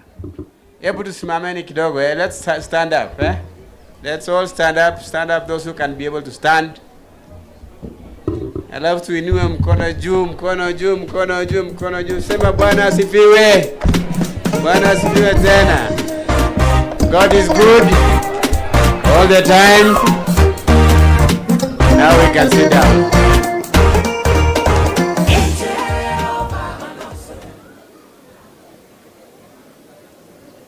Mheshimiwa waziri wetu wa mambo ya watoto, mambo ya jinsia na mambo ya utamaduni, Mheshimiwa Anna Wendot Cheptumo, unakaribishwa hapa nyumbani. Nataka kutambua wale wote ambao wamekuja hapa hivi, viongozi wote wakiwemo wabunge, mbunge wetu mmoja hapa Bwana Koskei, na maafisa wote ambao wamekuja pamoja na waziri, wakiwemo makatibu katika wizara yake, Madam Ann Wang'ombe na Karen. Nyinyi mnakaribishwa. Mujisikie mko nyumbani. Baringo County inaitwa the county of great diversity. Watu aina yote wako hapa. Kila kitu nzuri iko hapa. Vyakula vyovyote utaweza kupata hapa. Sasa sisi tunawakaribisha katika mji huu wa Kabarnet, na shule hii ya kipekee katika Jumuiya ya Afrika Mashariki. Ningependa kusema machache tu kwa sababu leo ni siku yako waziri. Na ningependa kuanza na kusema sisi kama county tunaangazia mambo ya watoto kwa kikamilifu. We are partners in sorting out problems that afflict people, young children, because we are responsible for ECD. We are also working with the state departments in solving the challenges facing young people. Allow me to appeal to Kenyans, because we know that there are many Kenyans out there who have children with special needs, and yet they decide to keep them in their houses. Many people out there don't know that there is an institution called Kabarnet School for the Deaf and Blind. Not just the deaf and blind, but children who have got other disabilities. The chairman of this school enumerated earlier on. He said, you have a child who is deaf, a child who is visually handicapped, a child who is physically handicapped, a child who is mentally handicapped. And yet, we have a school here. I want to appeal to Kenyans, those who have got children living in such circumstances, that there is a school for them here. I know there are other schools that take care of children with visual impairment in this county. We have quite a good number of schools, and my good speaker earlier on mentioned them, from the school for hearing impaired in Ochi, for the school of visually impaired in Emening, to the school for deaf and blind in Esageri, for the school of deaf here in Kapsergon, and many other schools that we have here. It means that we in Baringo County care for people living with various kind of abilities and disabilities. At the outset, I want to say that the county government has been taking an interest in these schools. We have been able to provide them with accommodation facilities, building dormitories for them here. We did a dining hall for the school in Sageri. We provided the school of people with visual impairments in Emening, learning materials in the other schools. We have partnered with other non-governmental organizations to give them assistive devices. Even as late as, I think, 2-3 weeks ago, we were able to partner with other partners, and we have given about 86 assistive devices, meaning we have given them wheelchairs, walking sticks, and many others to support them. We also have partnered with M-Pesa Foundation. This school will get a brand new ablution block courtesy of M-Pesa Foundation, and we shall also be, we will also have a workshop. The things that the students demonstrated earlier on, we are supporting together with the M-Pesa Foundation for the construction and equipping of a workshop so that they can be able to learn and get new skills that can enable them to participate in normal life activities. What are we doing for them also? I have asked our Department of Agriculture to consider using the land in this school, assist the school to grow, to become a nursery for growing seedlings. Seedlings for mangoes, seedlings for coffee, seedlings for pawpaw, seedlings for cotton, and all those seedlings so that we can give to our farmers to improve the productivity of the farmers and give them money to sustain themselves. Because if you grow seedlings, they are able to sell to us as a county, and they can be able to make money to sustain the school. You have been told by Madam CS that our teachers and staff here sometimes go without salary. And then think about it. You are not earning a salary. And I give my respect to the staff here. As you can see here, a member of staff is sitting with a child. When the child wants to go out, he must go with him.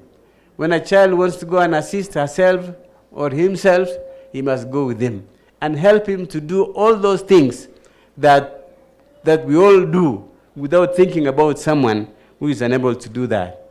And imagine, you have no salary for 14 months, and you have the tenacity and the ability to continue serving these people. My heart goes to them, and that's why I had made a request earlier on that a serious consideration be looked at to be able to finance these people to get their salaries like any other person. I also want to tell you that as a county, we will be considering indigents, people who are not able to pay for SHA. While we have given this school a facility to provide drugs and a nurse to assist the young children here, we still have a problem of many people from Baringo County not able to pay for SHA. We will be supporting indigents, people who are not able to pay their subscription for SHA, so that they can be able to get access to medical services anywhere and everywhere you go. For this school, every child in this school will be registered using county funds in SHA. Meaning, when they have a problem, they can go to any hospital, private or public, and yet they will be paid by SHA. So I do not want to say much. I just want to say that we are proud of you. We are happy that the president decided to appoint the Minister for Culture, Sports and Social Services from this county. And we know that when you are sitting at the table there, kingen gelengot kimi te ulikipche ito en maligap korani ko imi yo yaginye si mwaile akota jege ngulima Baringo yi kemache kegerech agiyoni gele mo ya imi te oloe ina no tele mi bichi tom keser kasi en korani si mwae bi kala kole atelwa pen kitgen kama sirayo kumi bendani baga andane We are very happy that you have decided to start your business by partnering with our leadership. I am aware that you have had a meeting with all our parliamentary representatives. I am also aware that you have had a meeting with the county leadership. The next meeting that we would like you to call is that of our members of the county assembly, and we will gladly come. If you invite us to your office, I will pay for them to come to your office. And we know that we can't come back without having some good lunch there and some goodies for our people in Baringo County. Let me say this, that it is a dire need that this school had, that I personally had to spearhead a walk from Kasoyo. Personally. Na wale wananiangalia na wanafikiria mimi ni mzee, nilitembea na mguu na nikashinda wengi hapa Saidi. Kutoka Kasoyo mpaka hapa. Na tukaweza kuchangisha pesa kiasi nzuri, and these teachers were paid courtesy of the funds that we raised. And I want to appreciate the Red Cross and all those who participated in that work, because it indeed resolved some of the challenges that we had. Request now to you. Kwa sababu wewe ni mkubwa na uko na kalamu kubwa, and the two PSs are here. Tunataka 7.1 million. Ukisimama tu hapa hivi unamwambia PS wa Children Services, andika cheki ya 7 million kwenda Kabarnet School for the Deaf and Blind, mambo yetu inakwisha. Hiyo italipa salary arrears ya hawa watu na watatunza hawa wenzetu. The ones who are not given the benefit of seeing. The ones who are not given the benefit of hearing. The ones who are not given the benefit of being able to understand everything that everybody wants to understand. Wataweza kutunzwa vizuri na walimu hawa pamoja na wale watu ambao wanachunga hawa vizuri. Na hiyo ilikuwa imesemwa hapo awali. I just wanted to buttress the same.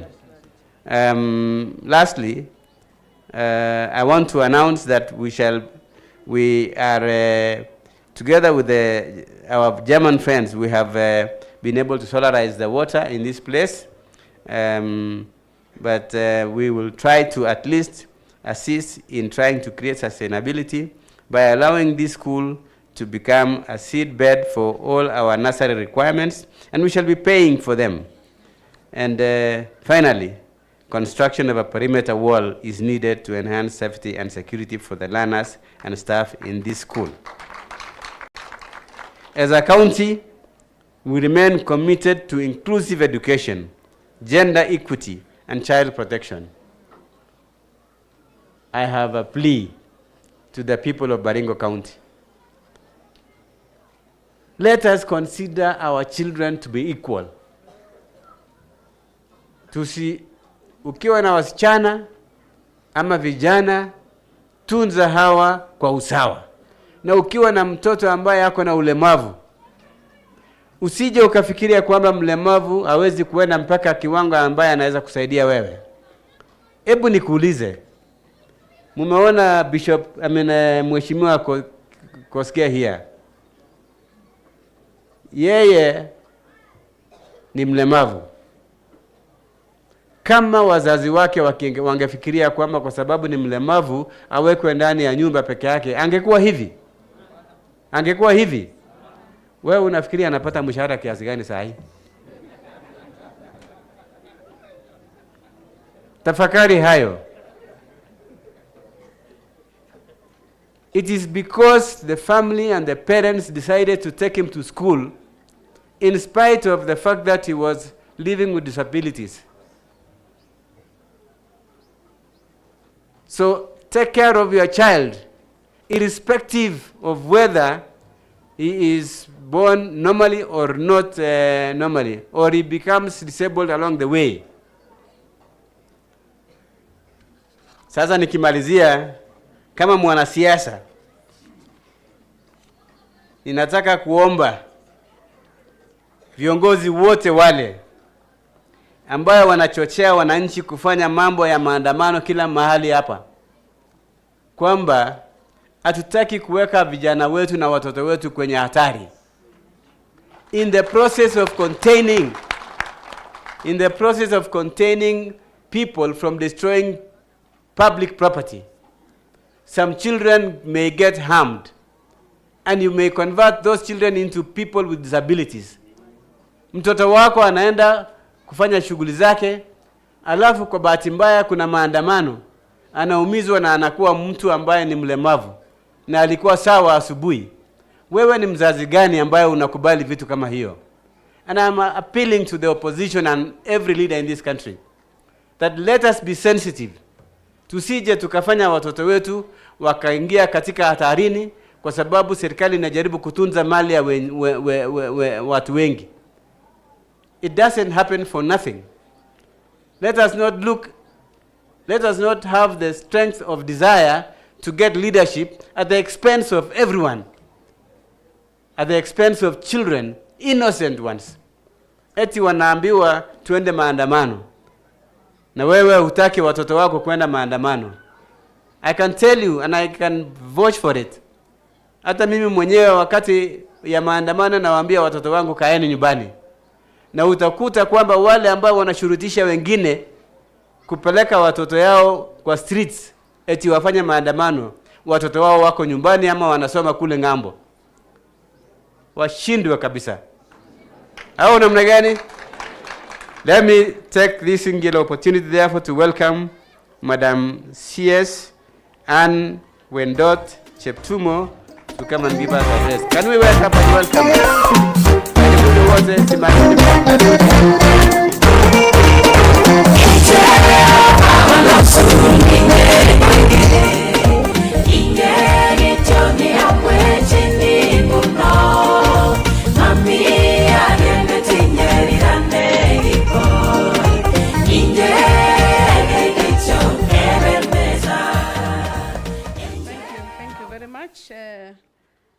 Ladies and gentlemen and the children who are here today, ningependa kuamkua wote. Bwana asifiwe.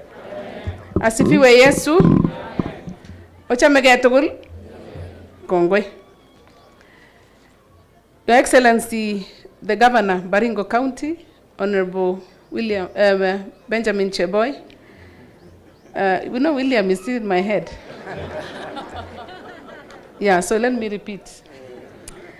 Your Excellency, the Governor, Baringo County, Honorable Benjamin Cheboy, Principal Secretary, State Department for Children's Services, CPA Karen Achieng Agengo, Principal Secretary, State Department for Gender Affairs and Affirmative Action, PS Anne Wangombe,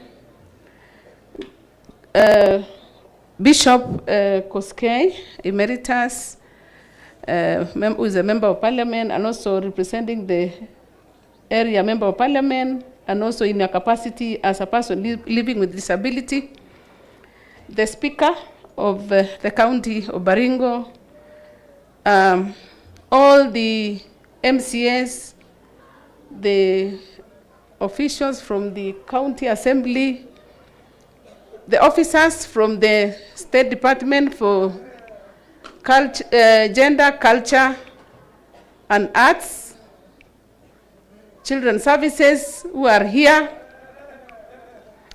the staff of Kabarnet School for the Deaf and Blind, Kana Girls Rescue Center, AIC Chemalingot Rescue Center, Eldama Ravine Children Home and Sunrise Children Home, Kapsergong Special School, Marigat Special School, Ochi Special School, Kabatonjo Special School, and even those who have not been mentioned, our dear children, distinguished guests, ladies and gentlemen, good afternoon. It is with profound joy that I join you today at this unique and vital institution serving our children. I wish to sincerely thank the leadership and staff of this school for your continued dedication, compassion in supporting children living with disabilities. My visit today is driven by our shared commitment to ensure that every child in Kenya, regardless of their abilities or background, has access to quality care, education, protection, and the opportunity to thrive. Many of the children here were faced with complex challenges brought about by disability, poverty, neglect, or limited access to essential services. This school and other similar institutions within the county have been instrumental in dealing with these challenges and improving the lives of these children. Ladies and gentlemen, the care and protection of children is not just the responsibility of the state. It is a shared responsibility that involves every member of the society, whether in government, non-profit organization, the private sector, or faith-based institution. We all have a role. Parents play a critical role in the bringing of their children. They provide basic needs and the moral compass for children. Parents must therefore take this important God-given role seriously in order to have useful citizens in the future. As we reflect on the state of child care and protection in Kenya, it is important to acknowledge the evolving role of institutional care across the country. Charitable institutions continue to house a significant number of children in need of care and protection. These institutions serve as vital field service and points for the sub-county to the children officers. The institutions provide critical short and long-term placement for children rescued from abuse, abandonment, trafficking, and other distressing situations. We must appreciate the role they play in stabilizing these children and giving them a second chance at life. We applaud this institution for the great work of taking care of the orphans, the vulnerable children, and children living with disabilities. Ladies and gentlemen, Kenya, like many other countries, is undergoing a major transformation in how to care for vulnerable children. The global and regional child protection agenda, as guided by United Nations guidelines for the alternative care of children and the African Charter on the rights and welfare of child, advocates for care systems that are family and community-based, as espoused by our peers. At the heart of this care reform is the belief that family is the best place for a growing child. The ministry is therefore spearheading a transition from institutional care to family and community-based alternative care, which includes kinship care, foster care, kafala, guardianship, and adoption. This transition is transforming charitable children's institutions to child welfare programs. The future of the child in Kenya lies in collaboration between government, non-state actors, families, and communities. We urge charitable institutions to embrace this shift, partner with the government in identifying children who can be placed back with their families or within the family-based care arrangements such as adoption, guardianship, and foster care. Work with us in strengthening families, preparing children for integration, and supporting follow-up mechanisms to ensure child safety and well-being. We recognize the need for coordinated efforts between the national and county governments. Thank you, Governor and team. Together, we must establish safe and child-friendly spaces for children in emergencies, including those rescued from abuse, exploitation, and conflict. These safe places must be adequately resourced, staffed, and regulated, something that has been repeated over and over again. The issue of non-payment of the staff, the understaffing, and the need to ensure that we keep the child learner-teacher ratio.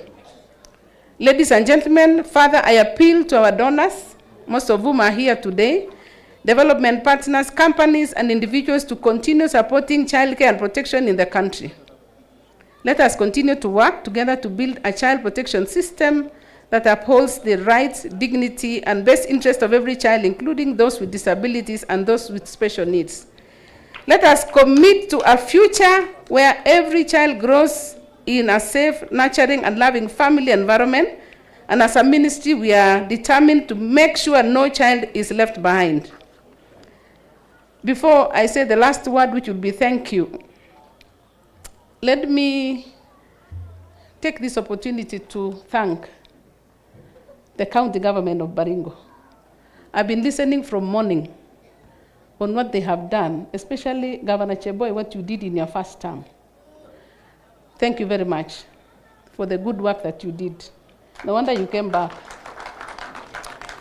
Let me also recognize my sister, Afra, from GBRC, Alberta.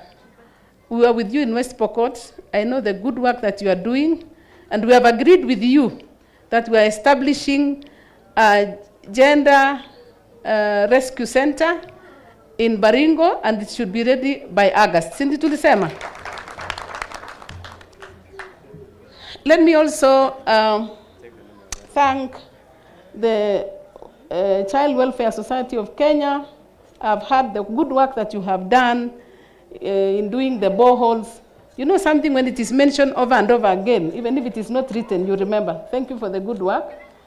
Let me thank GAF for also the good work that you are doing, because you are reaching the women, and when you deal with the women, you're actually dealing with the family, and you're dealing with the children. Picture.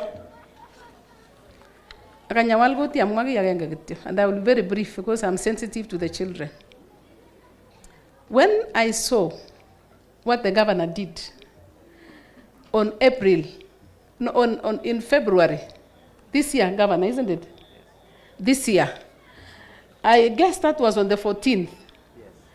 Normally, 14th is what is called the World Lovers Day. Watu wanapendana, wanavaa red, wanatembea. On that particular date, my own lover, who is William Cheptumo, was in hospital. That was on the 14th of February. He lived on the 15th at the ICU, and he passed on the 16th. What does that mean? He handed me over to other lovers. Who are these children? And therefore, when I was given the assignment, I asked myself, where do I begin? Aya inne. Alla wa kanisa, alla mayame. Alla wa school, alla olo.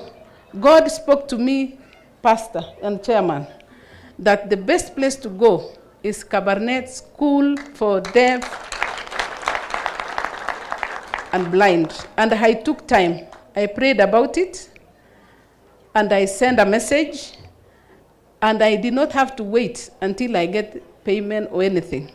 So I want to thank a special group that agreed with me that we need to do something.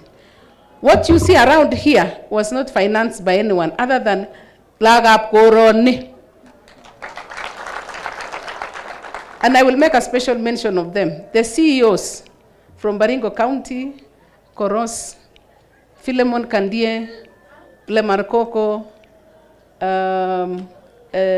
CEO of Kenya Power, the CEO of Kenya Ports Authority, Mr. William, led by the PS, they contributed a whopping 2 million to make this function a success. I also want to mention the owner of KSFM, Chep Kwony, who also sent me a contribution to, because I told them I'm going to see our children. Those children who are in Baringo are all our children. So all this has been facilitated by them. We did not get a shilling from the government. It is Lagap Koron. I also contributed and said, now that I have a new family, I also gave a contribution from Cheptumo and Company Advocates to give back to the society, because you people voted for Cheptumo religiously for 20 years. From the year 2007, 2013, 2017, and 2022, until he went to meet with his maker and handed me over to these children. So, what am I saying? That my relationship with this school is not only today, it has begun. And I'm going to work with you, and no wonder His Excellency the President, in his wisdom, chose to give me to be the lead of a state department that deals with children's services, among the other two, which is gender and culture. I thank him for that. And therefore, as a leader in this county, immediately I was given leadership, I asked myself, where do I begin?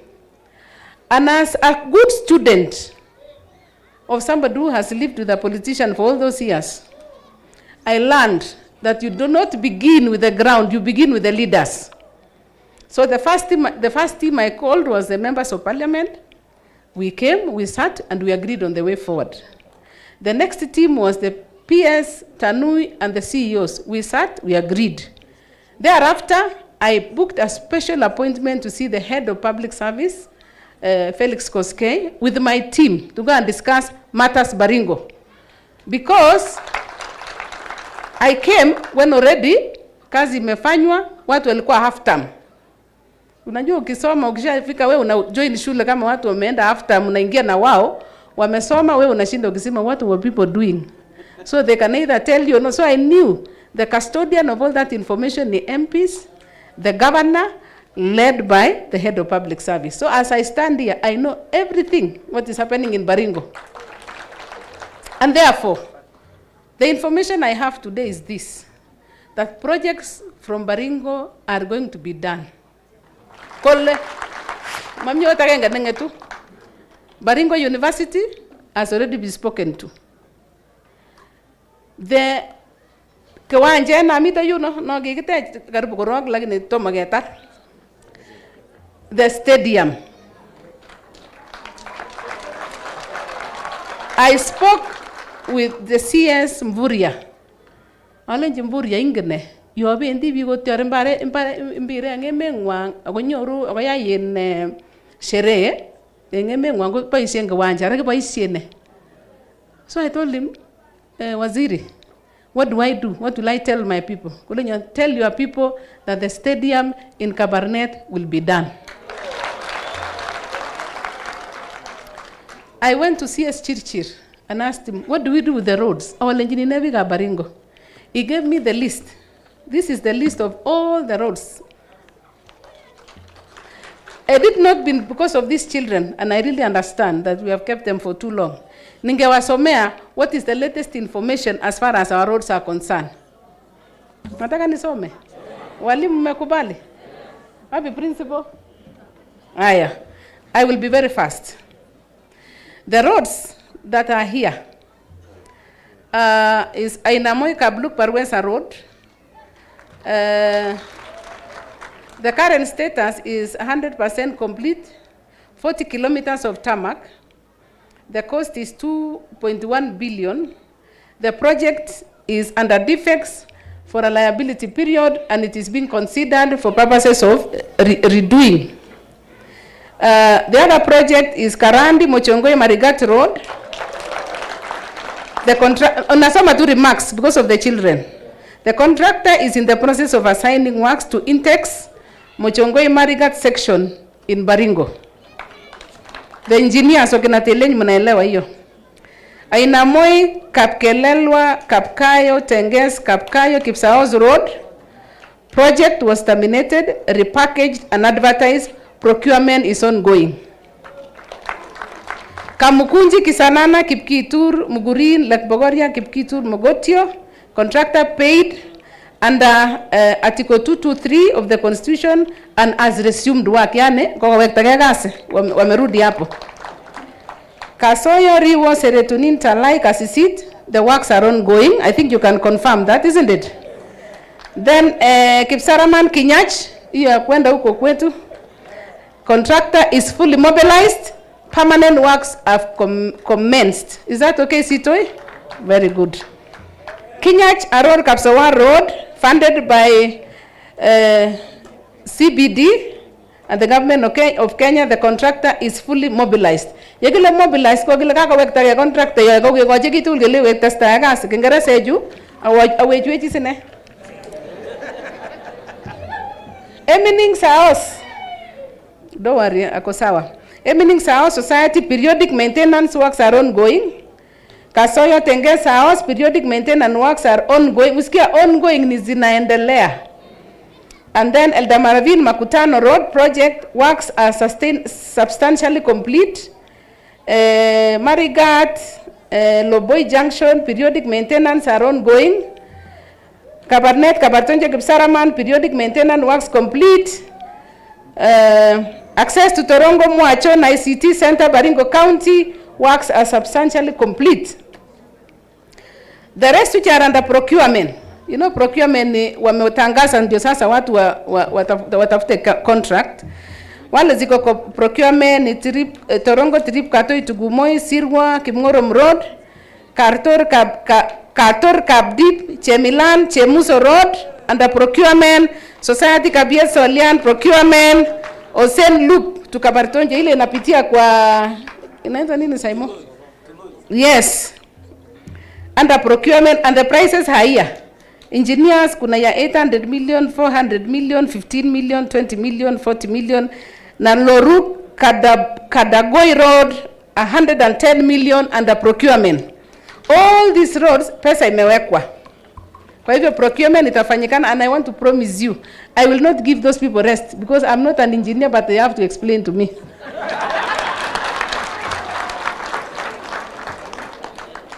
Water projects. Sasa mambo ya maji. See, you said I'm the mouthpiece of the county. Yes. They are actually telling me what is happening.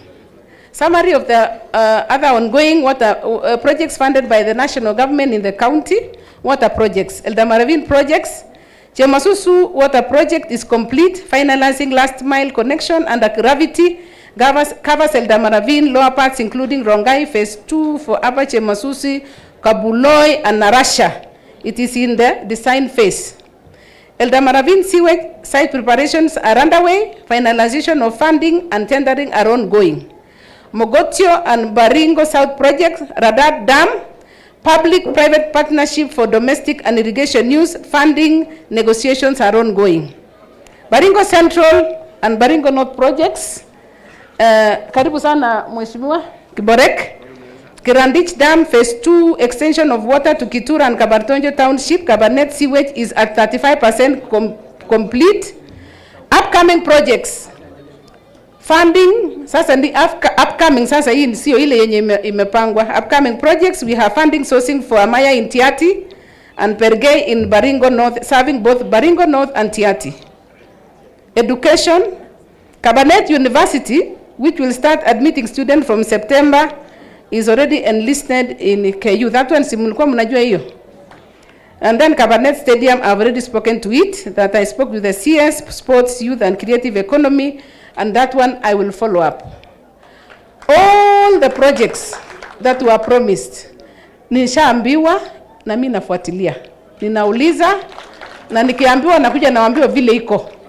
Yes. So what else do I need to say? In respect to what was said about the children, what we came today is, this is only one of the venues. But we are taking all the needs from all the institutions from Baringo County. We chose only here because this is the county headquarters. And this school happened to be within the county, county headquarters. So we are collecting all the information, tunachukua hiyo information yote, tunaenda kukaa chini kama wizara, pamoja na Ministry of Education ambayo walikuwa wametuma representative, and then we see how we are going to deal with those issues. It is not good just to say one off, ati tunatoa tu pesa hii. We need to come up with a decision or a model that we will not have to be coming back every year na walimu wanakaa hapo wakiuliza what do we do. Si ni ukweli? So we are here as a government. Na government ya William Ruto is a listening government, let me tell you. It is a listening government. It is a responsive government. It is a government that we are being told, what are you doing in the offices? Go and then mashinani muongee na raia, muambie ile kazi inafanyika. Hata kama umekaa hapo for 3 months, the moment you took the Bible and the Constitution, off to the road. You don't have to wait. And that is, you will get used to me. I will come to Baringo many times until I don't become a visitor. Because ile bendera na peperusha ni ya Baringo County. And therefore Baringo County must feel and know that the government is there for them, and before 2027 most of these things that you are seeing tutakuwa tumemaliza, including even renovating. Tuko na airstrip iko hapa. Kwani sisi hatutaki kuja na ndege?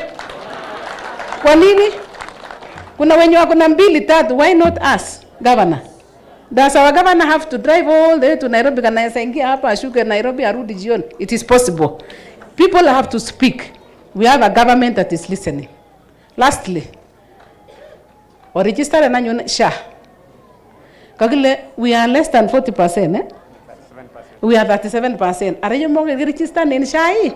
Kogaronia Pieto, she you are well today, tomorrow you are not well. And health is your wealth. So tafadhali, because SHA is working, register. Because the university is coming to Kabarnet, invest. So that we have students where they are going to stay. Those of you who are a little bit endowed, please let us invest in our county, including me, so that we have resources revolving around where we have. Students wakikuja, wanataka kukaa kwa manyumba mzuri, kwa sababu wamesoea, they want to be like any other university, isn't it? And our university is going to be great, let me tell you. It is not going to be, na by the, tuko mbele, mtashangaa. Tukianza hivi ile campaign tutafanya, kila mtu atakuwa anasema anataka kusoma Baringo. What have I forgotten? Is there anything I've forgotten, Governor? No. You know, we are with you. We are leading the county with you. Umenitetea. Nimekutetea. Very good. Now, kuna watu walikuja hapa na walileta vitu mingi sana. County Commissioner. Ni nini ililetea watu? Isisemekane mama alikuwa hapa. Wananiitanga teacher Shosh. Nataka usomee watu ni nini ililetwa. Thank you. Thank you very much. CS, tumpigie makofi 1, 2, 3. Thank you very much. We are coming to the tail end of the program. Nataka, as they bring the items, tafadhali tuanze kuleta special programs. Wizara ya special programs iliweza kutusaidia 300 bags of rice, 260 bags of beans, 400 blankets, mattresses 180, sanitary pads 5, and soaps 30 bales. All these items will go to 32 schools, the special schools, and na zile ambazo wana support the zile ziko na visual impaired, 32 schools all over the sub-county. Kwa mfano Kabarnet Deaf tutaweza kuwapatia 34 bags of rice, 31 bags of beans, 81 blankets, 55 mattresses, sanitary pads 1 na soap 1. Nikienda Kana kule Tiati pia wataweza kupata, and all the others. I don't want to go through the list. Kindly I want to invite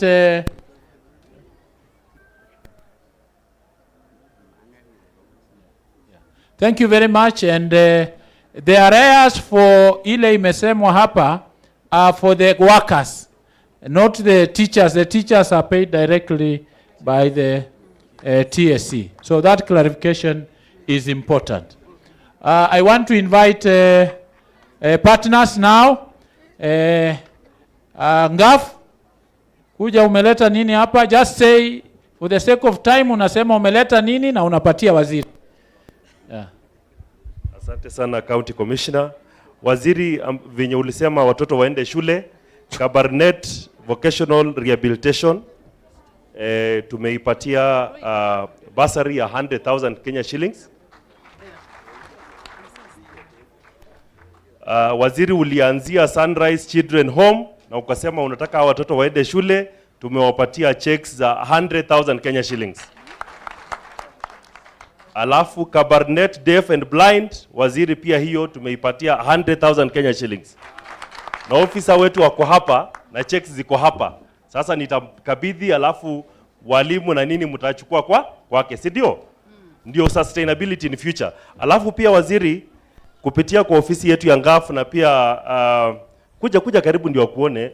Unajua tunaweza enda alafu kakosa kusimama hapa. Alafu waziri pia kuongezea kwa ile chakula ambayo ulikuwa umesema hebu announce. Tuko na 20 bags of maize na tuko na 20 bags of beans. Tumeleta and then they will share across.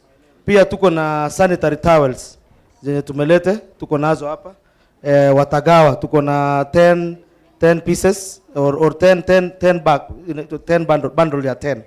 Pia tuko na tank yenye tulikuwa tumeahidi shule 5000 liters ya Kenya School of the Blind, tumewaletea pia hiyo tank.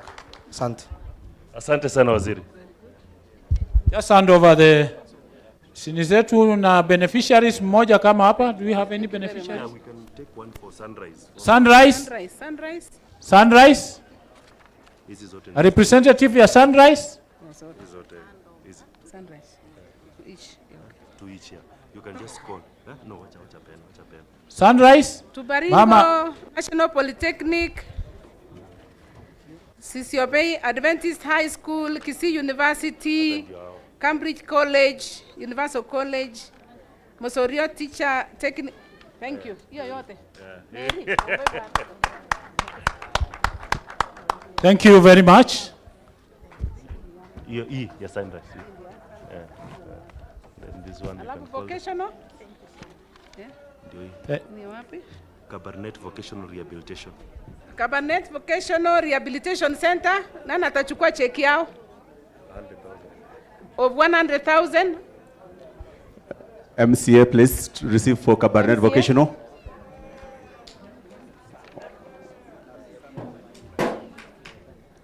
Hii iko na Mwalimu wako? Tupe school Ako fees wapi for- mwalimu? Ndio huyu mwalimu? Oh, mwalimu wako hapa. Okay. Mwalimu. Yeah. And then kuna mheshimiwa. Good.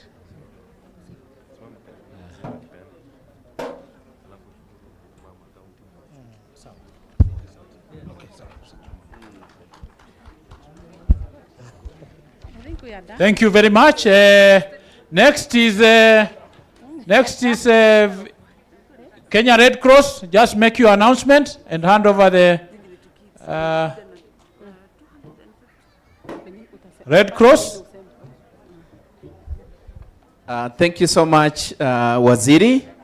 From Kenya Red Cross, we have been able to support with food items and non-food items, which include maize flour, green grams, corn, soy belt, maize grains. The NFIs include bathing soap, tissue papers, washing powder, that is soap, mosquito nets for all our kids, and the services that we were able to provide here, Waziri, include psychosocial support services and school feeding program, which we are continuing not only here but in other schools across the county.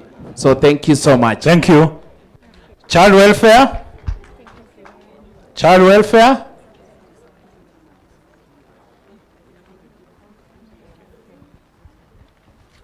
Child welfare. Karibu.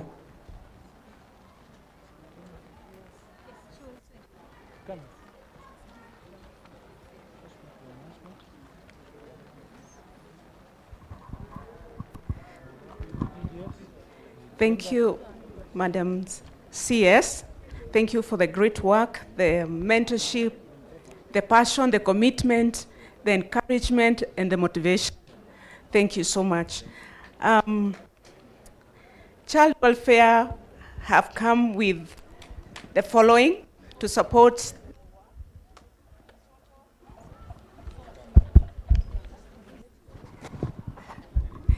in total maize 90 kg, 96 bags, beans 27 bags, green grams 10 bags, pigeon peas 10 bags, cooking oil 11 20-liter cans, and sorghum 90 kg 6 bags, blankets 413 pieces, biro pens 1,239 pieces, pencils 1,239 pieces. And we commit to support the school, Kabarnet School of Deaf and Blind with an additional washing machine just to support the work. And to continue with our pilot feeding program in Mogotio. And I thank you. Thank you very much. Gender? Gender? Come, please. Gender, GBB. Oh, that's So thank you, Waziri, and everyone else. Good afternoon. From the Gender Violence Recovery Center, and this is with support from the Embassy of Denmark in Kenya. And thank you, Waziri, for handing that over. We've supported metallic beds, mattresses, blankets, study table, dining set, alarm system, CCTV, stationary, computer desktop, 2 water tanks, each at 5,000, and some polish and brush. We continue to support the psychosocial support, so that we do also for the children there. And we also provide mental wellness and self-care for the management, including training on monitoring and data management and referral systems. And yes, we will also set up the GBVRC center at the hospital. Thank you. Thank you very much. World Vision were here, and they have also the donation. National Council for National Council for Children's Service. Yeah. So thank you so much, Waziri. I'm Titus Yego. I work with National Council for Persons with Disability, and we are happy, Waziri, for visiting this school. I think we appreciate as National Council. We received your invite, and we have the following. With my colleague here, Mr. Makwata, who is the head of registration.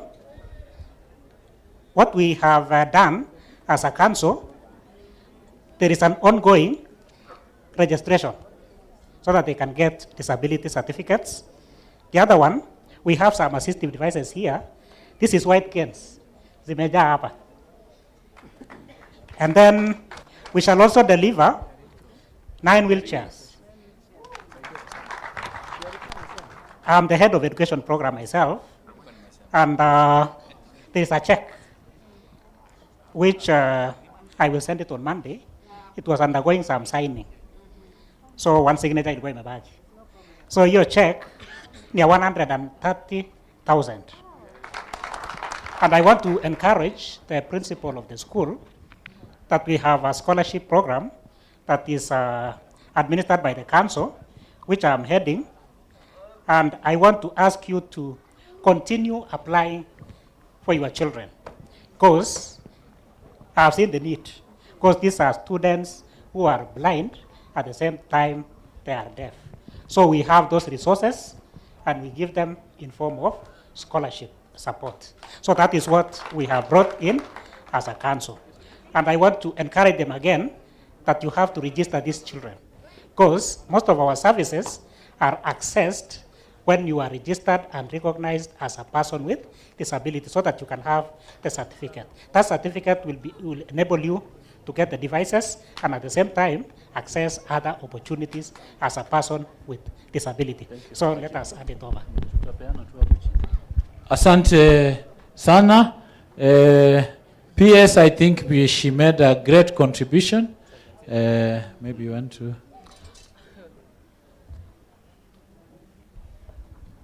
Thank you so much.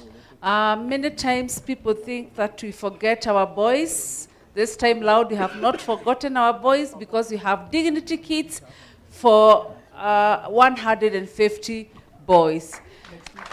In a dignity kit, you'll find various things, quite a number of things that are very, very helpful and work towards one's personal hygiene. We also have dignity kits for girls. 100 girls.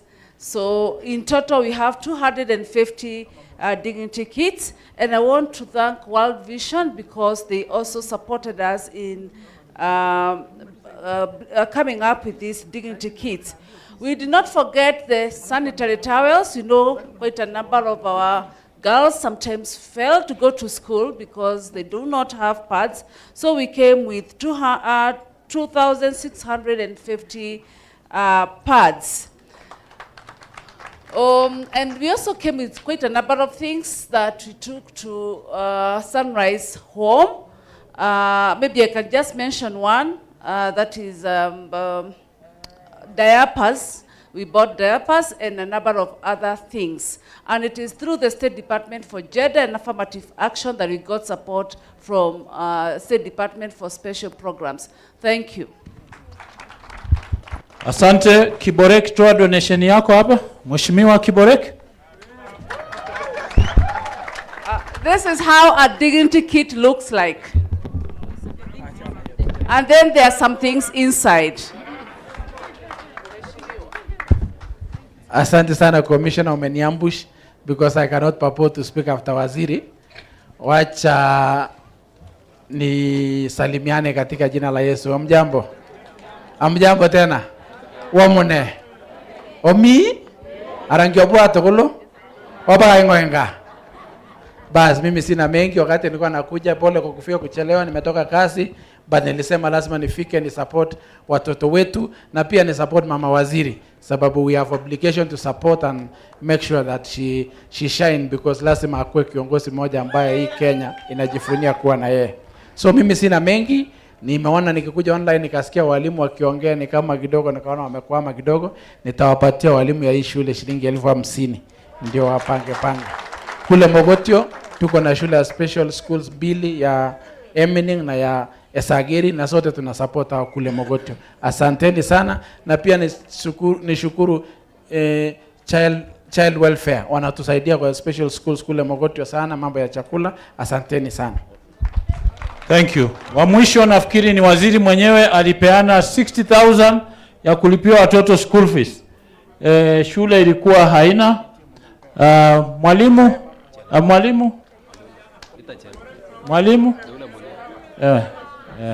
Asante. So the CS gave paid school fees. Thank you. Utasema si aya.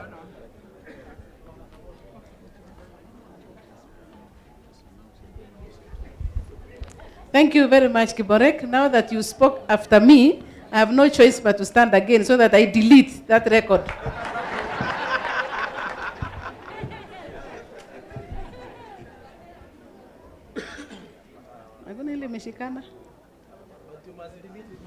Of course, that is. So I am going to delete Kiborek's record by giving 100,000 to support hiyo ya walimu. Hiyo account yako. Asante. Thank you very much. I think we have come to the end of the program. The tail end is now the symbolic giving, just for a few, and then we can break. Karibu Waziri. The front row join Waziri as the other